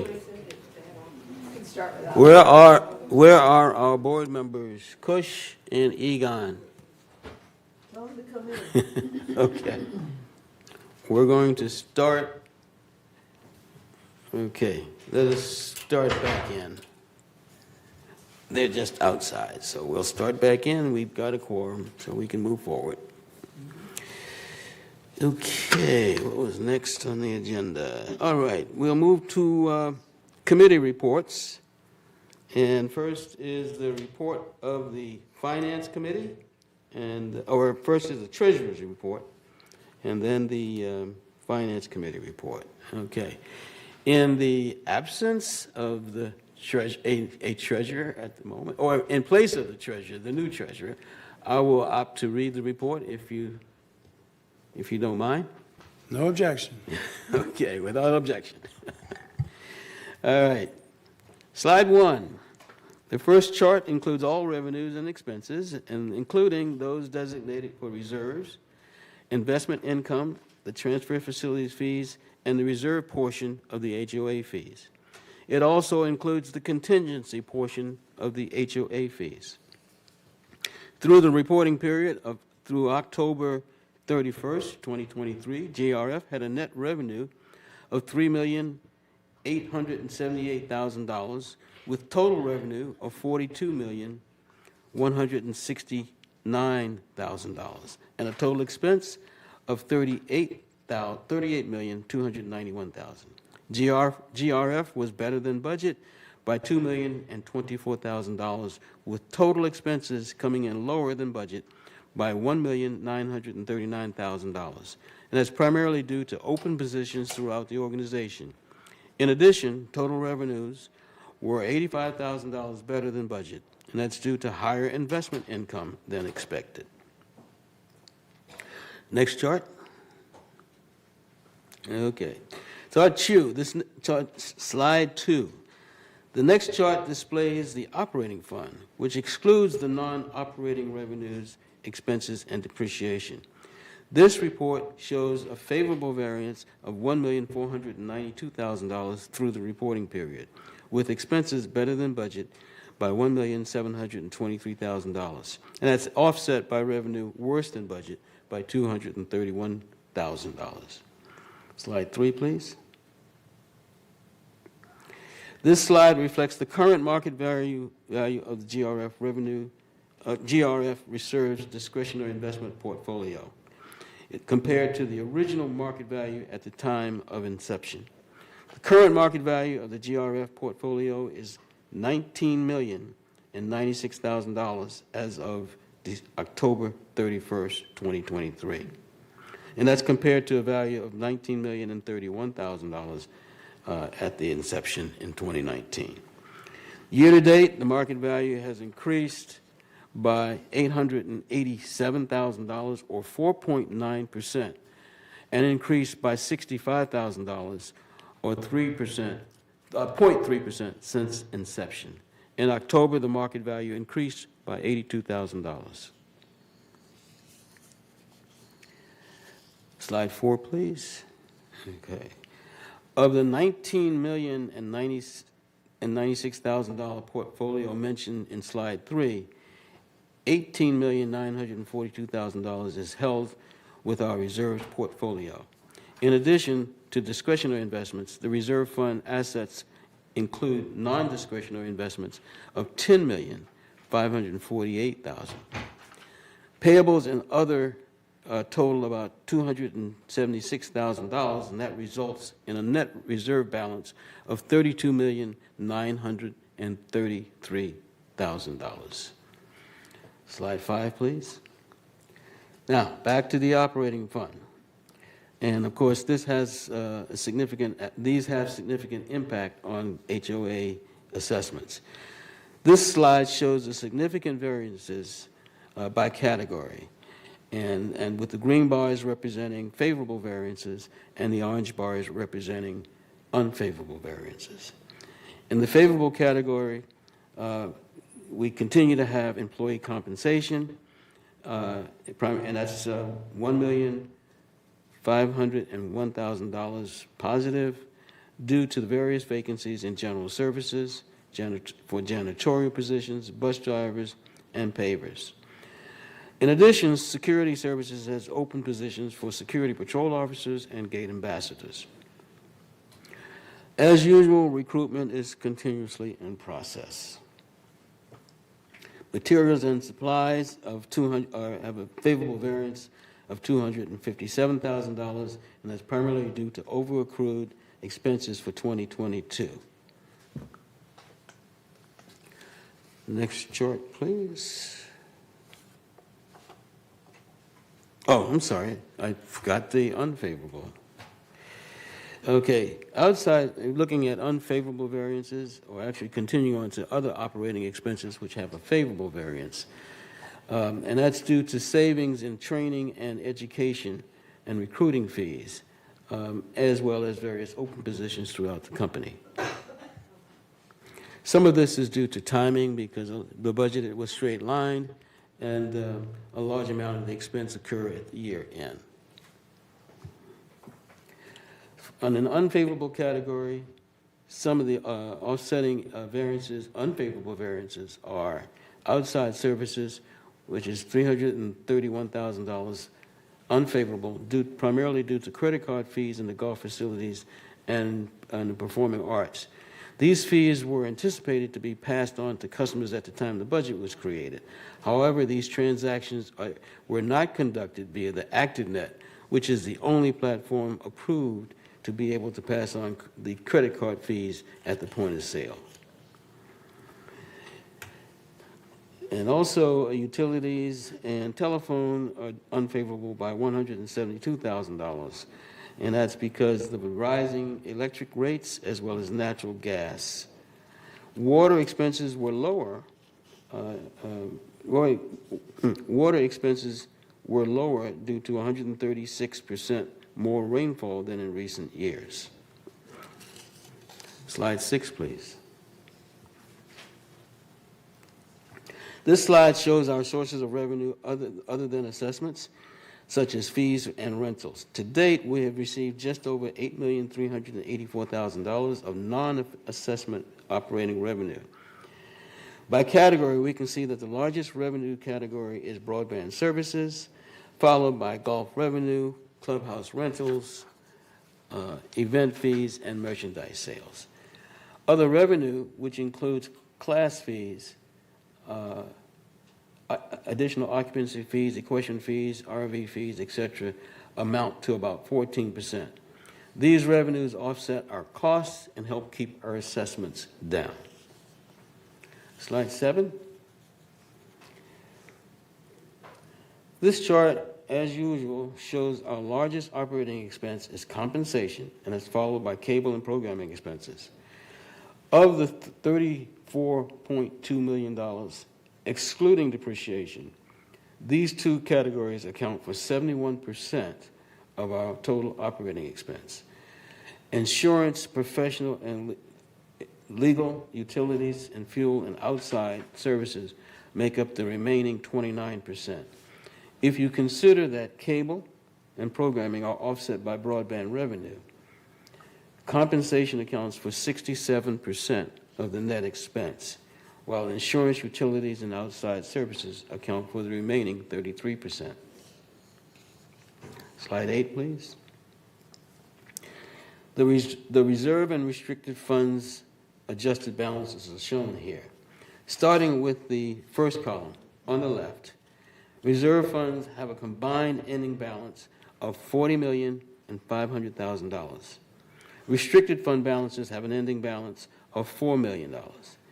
Included in this total are contributions received this year through assessments, trust facilities fees, and investment earnings. The second column shows a work in process of $7.6 million for the reserve and $43,000 for the restricted. And these reflect amounts paid for projects that have not yet been completed. The third column represents the adjusted fund balances of $32.9 million for the reserve and $3.5 million for the restricted. Next column, please. Slide 9. Here we have a slide that shows the resale history from 2021 through 2023. Community-wide sales totaled 675 through October 31st. Most of these transactions generate the trust facilities fee, or the so-called transfer fee, and is used as a source of revenue for our reserves. Slide 10. The listing on this slide gives you an idea of where the reserve money is committed. Of the $19.7 million appropriated by the board for various projects and equipment purchases, the remaining encumbrances against our reserve funds is $10.6 million, primarily for the purchase and replacement of equipment throughout the facility. Restricted funds had a total appropriation of $98,000 with no remaining encumbrances. Slide 11. Now, if you compare our adjusted fund balances to the historical balances of the past 5 years, we show that we have an average of $27 million in reserves and $2.3 million in contingency funds.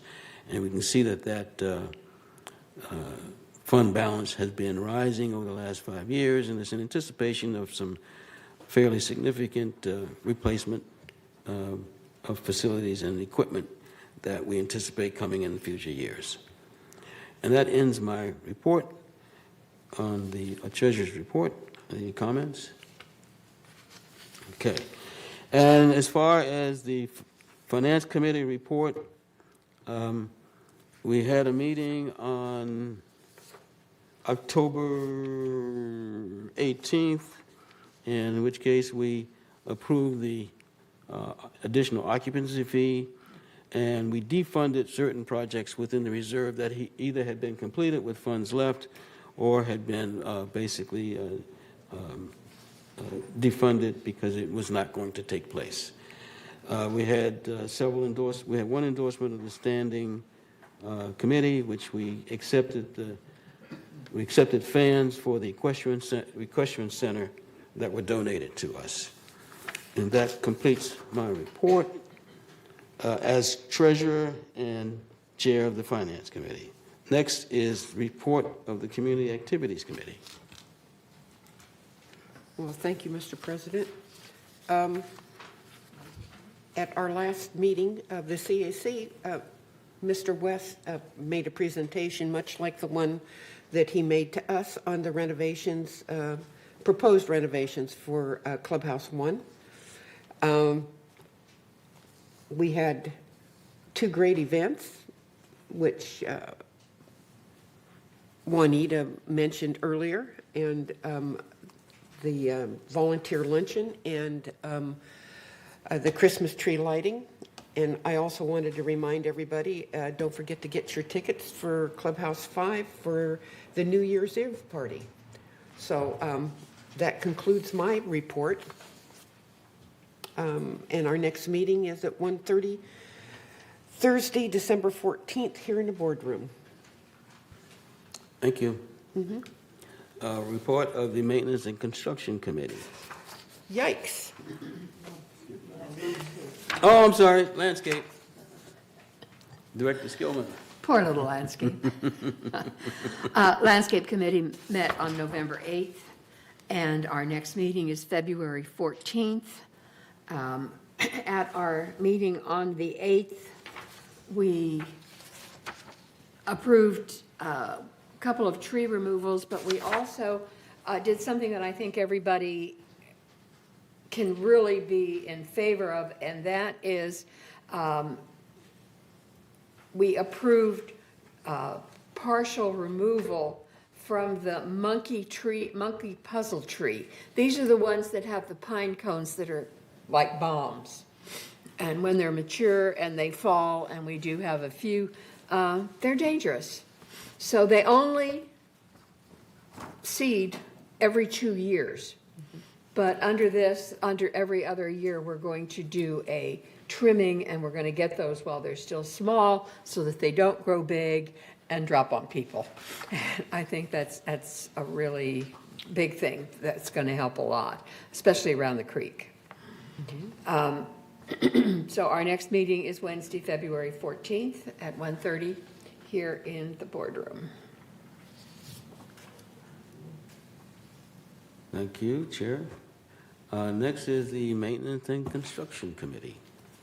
Well, Jan? Well, the Okay. committee met on October 11th, 2023, and our next meeting will be on December 13th, 2023, at 9:30 in the boardroom and as a virtual meeting. Mr. President, I need to inform you, I have sent an email already to all the board directors that I'll be out of town from 13th of December. Actually, I'll be in a flight to New Orleans. And for 7 days, I'll be out. And I may not be able to attend the meeting at that time.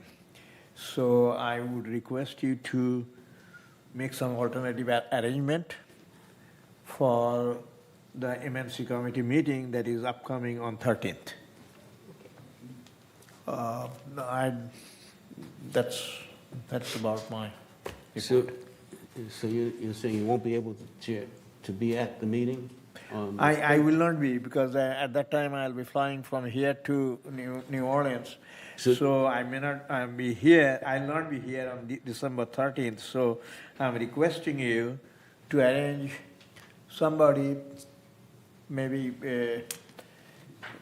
Egan perhaps is the best person. Well, I think the M&C committee chair he's is, the alternate. yeah, he's the alternate, yeah. Yeah. Egan or Evan? Egan's the alternate, yeah. Egan. I think Egan is the best so we- person yeah, to we- do it. we because got it he knows covered. about it. We've got that covered, I think. Okay. Yeah. Thank you. Thank you. Thank you. Who wants the chair? Yeah. And I think the clubhouse renovation is no longer that active at the moment, right? Well, it's been inactive for a while. Yeah. The next meeting is scheduled for the 3rd of January, 9:30, 10:30 in the morning and board meeting. Okay. And the space planning ad hoc committee will be holding its first open meeting on December 6th at 3:30 p.m. It had been meeting as an ad hoc and a closed session. We decided to open it up to the community so the community can have input on what the process and the conclusions. Okay, next is the report of media and communications. Thank you, Mr. Chair. The Media and Communications Committee last met on September 18th, 2023. Our next meeting is January 15th, 2024, at 1:30 p.m. here in the boardroom and as a virtual meeting. At that first meeting of the year, we'll be discussing our charter and challenges for all those who've not been on the committee before and as a review of our committee members. Report on the website ad hoc committee last met on May 22nd, 2023. You will soon see changes on the website. That's all I can tell you. It's in process. The contract has been signed and we're in process of doing the changes. Thank you. The end of my report. Okay, thank you. Next is the broadband ad hoc, Director Rosa. Good morning, everybody. Can you hear me? Yes. Yes, that's touched by first volcano, tsunami, and earthquake here in Indonesia, but we're doing fine. The closed committee met on November 20th. I think there was another meeting that we met on earlier too. We're continuing to collect the necessary data that is required that we do a deep analysis of the actions that we are continue to look at the best way to go with respect to our broadband network that we have. I think we do have a meeting that is scheduled right before the holidays, somewhere on December 20th. But I got to get that clarified. And that's all I have. Thank you. Next is the Mobility and Vehicles Committee. Director Skillman. Thank you. The Mobility and Vehicles Committee met on November 6th, and our next meeting is February. Again, we are not meeting in December because of the holiday and many people being out of town. Okay, thank you. The next is Security and Community Access. Again, Director Skillman. Same thing. The committee met back in October, and we were scheduled to meet next week, but because of the holiday, we postponed it to February 28th. We have a number of things on the agenda coming up, things that we are looking at. The rules and regulations for registered vehicles, which needs to be updated. There's nothing in there about any electric vehicles, whether they're electric bicycles or cars and things like that. We're waiting on a quote for the traffic engineer, excuse me. And gate entry for non-residents attending village events. We will have the first report from Real Estate Community Services. It's going to tell us how that's working with not requiring a registered real estate person to meet the person at the gate and take them to the open house, but to give them a list of the open houses at the gates, and they let people in for the various open houses. This is it's in a trial period, and we should have a report on that. We also probably will have our first report on the electronic flashing stop signs. And I just put on today the look at the crosswalk on Aragon. So quite a few things coming up, but the meeting will not be until February 28th.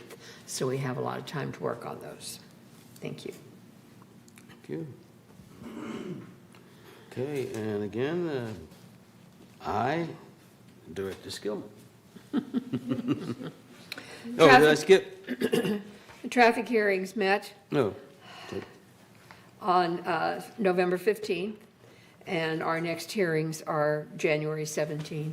We had 5 cases, 5 violations that we went over at that particular meeting. Executive hearings. Just go ahead. You can just go ahead. You've got the next one too. So. No, she No, doesn't. Director I do. Milliman has. Executive hearings. Right. Oh, Executive hearings. sorry. The committee met on November 2nd, 2023. We heard 3 cases. And their next meeting will be December 7th, 2023 at 9 a.m. in the Willow Room. Yeah, thank you. Now, Director Skillman. Okay. Disaster preparedness. The Disaster Preparedness Task Force met on November 28th. We had a fairly low response on our radio drill, and we are looking to see if the radios are in the right hands. Some people who had radios are no longer functioning as coordinators, and so we're not part of the drill. So that's one of the things that they're looking into.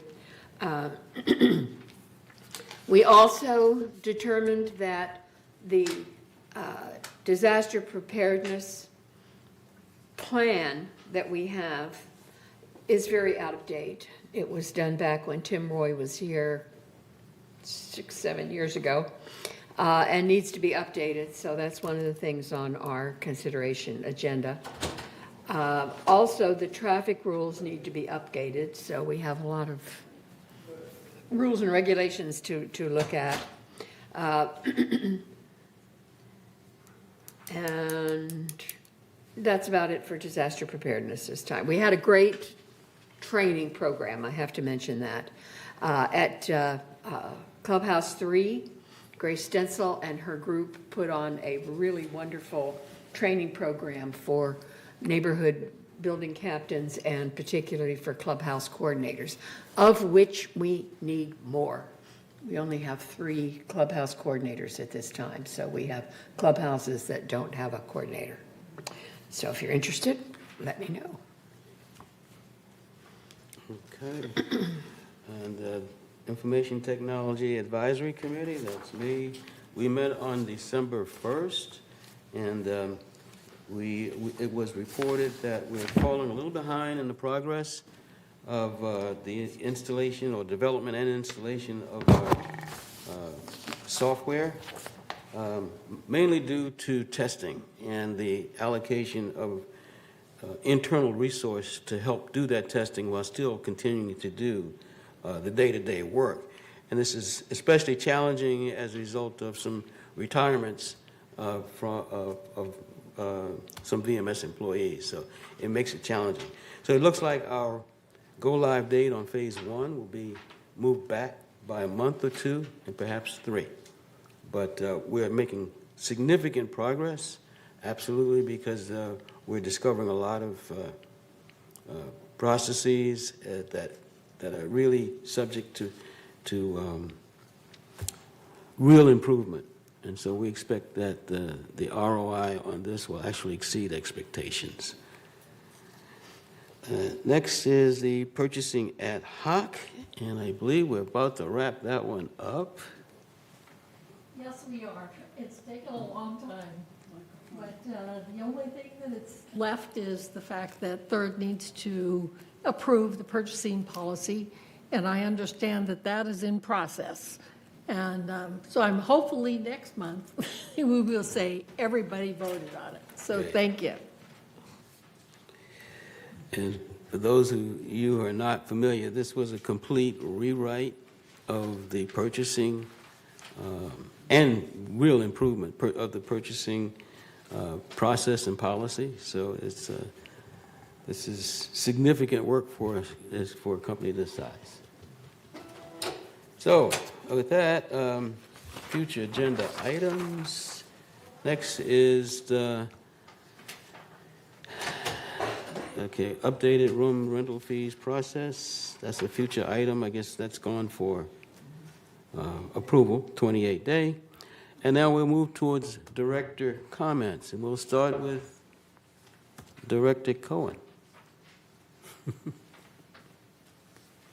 I'm actually not sure what I should be commenting about. So. Anything you want. I guess the one thing I will comment about is that we had the gentleman who was very upset about cost-benefit analysis. I thought I was using my microphone. Let's try it again. Okay. We had the gentleman who was very upset about cost-benefit analysis, and just kept bringing it up until you had to just say enough.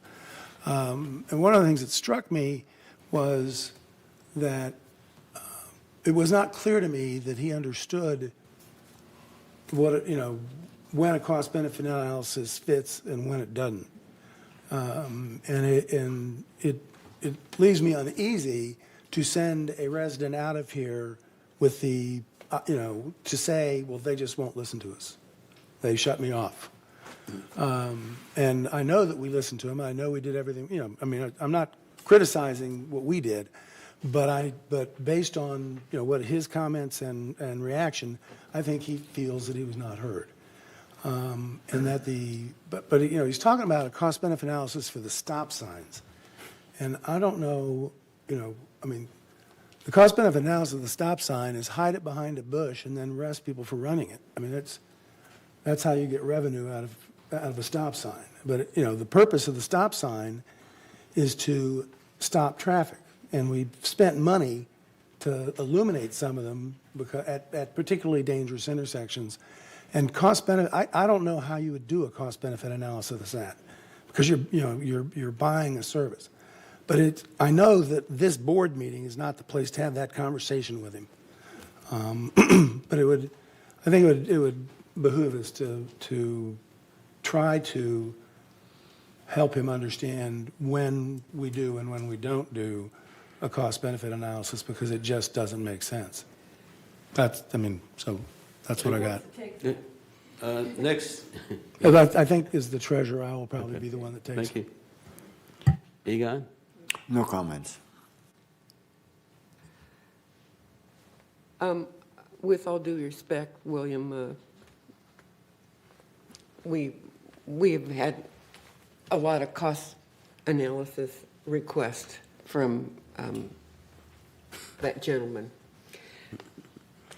And if anybody has any interest in CAC, and our next meeting is on the 14th, please, at 1:30, please come. Thank you. That's my comment. Director Carpenter? I just want to thank you. This is your first meeting, and you did a bang-up job. All right. Director Rosberg? No comment. Thank you.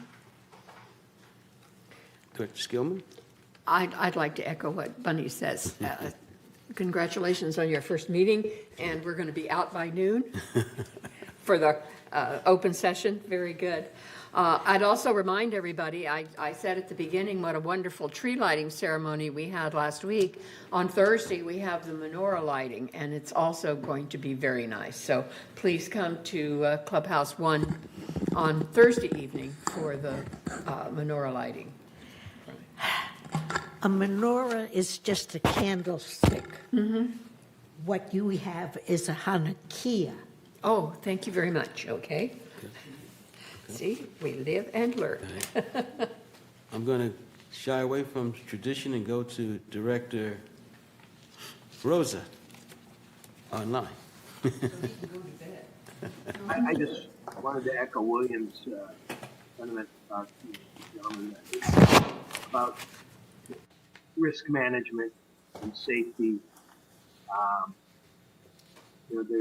That can get to be quite technical as far as breaking down what the cost-benefit analysis towards, those kind of things.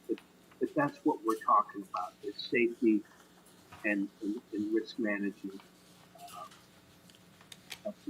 Jim did a great job. Good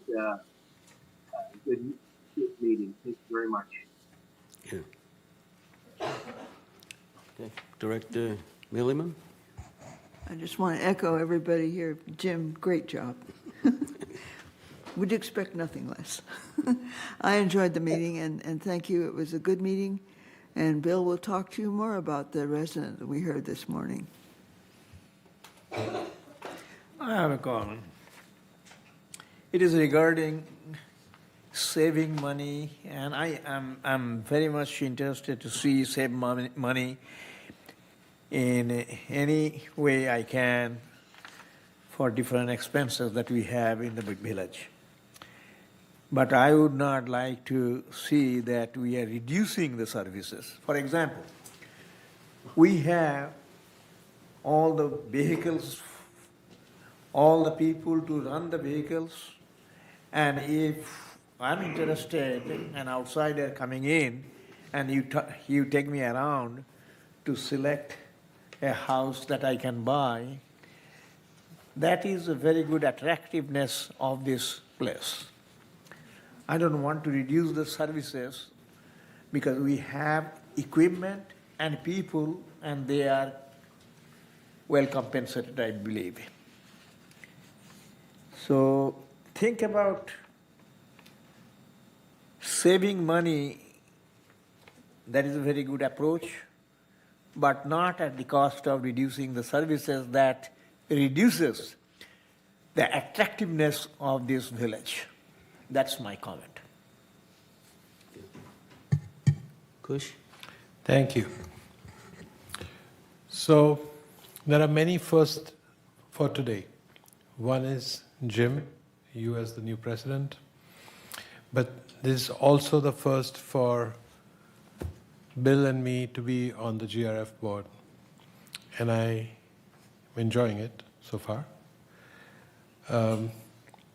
At this time, I would also like to wish all our residents a very happy holiday, because this is the last month of the year and time to enjoy. We probably are celebrating already, as Juanita pointed out, the tree lighting and the menorah lighting, so all these different things. So happy holidays to all of you. I know we are talking about saving money and spending money, but it is also time to be happy with your family. So have a good holiday and wish you all the best. Thank you. Thank you. And let me just close by thanking every board member and residents for attending, and to welcome William Cohen and congratulate him on being treasurer. And with that, and thank all of you for your support and continuing support. So, with One that, last thing, Jim. Okay. I forgot, while I was so excited to talk about wishing the residents, I completely missed saying happy holidays to all our hardworking staff. And Yeah. thank you for everything you guys do and make things easy for us to do our work. Thank you. Appreciate it. Thank you. Yes. Well said, and I think that goes for all of us. Yes. Okay. With And that, lunch is ready. adjourn. See you, Martin.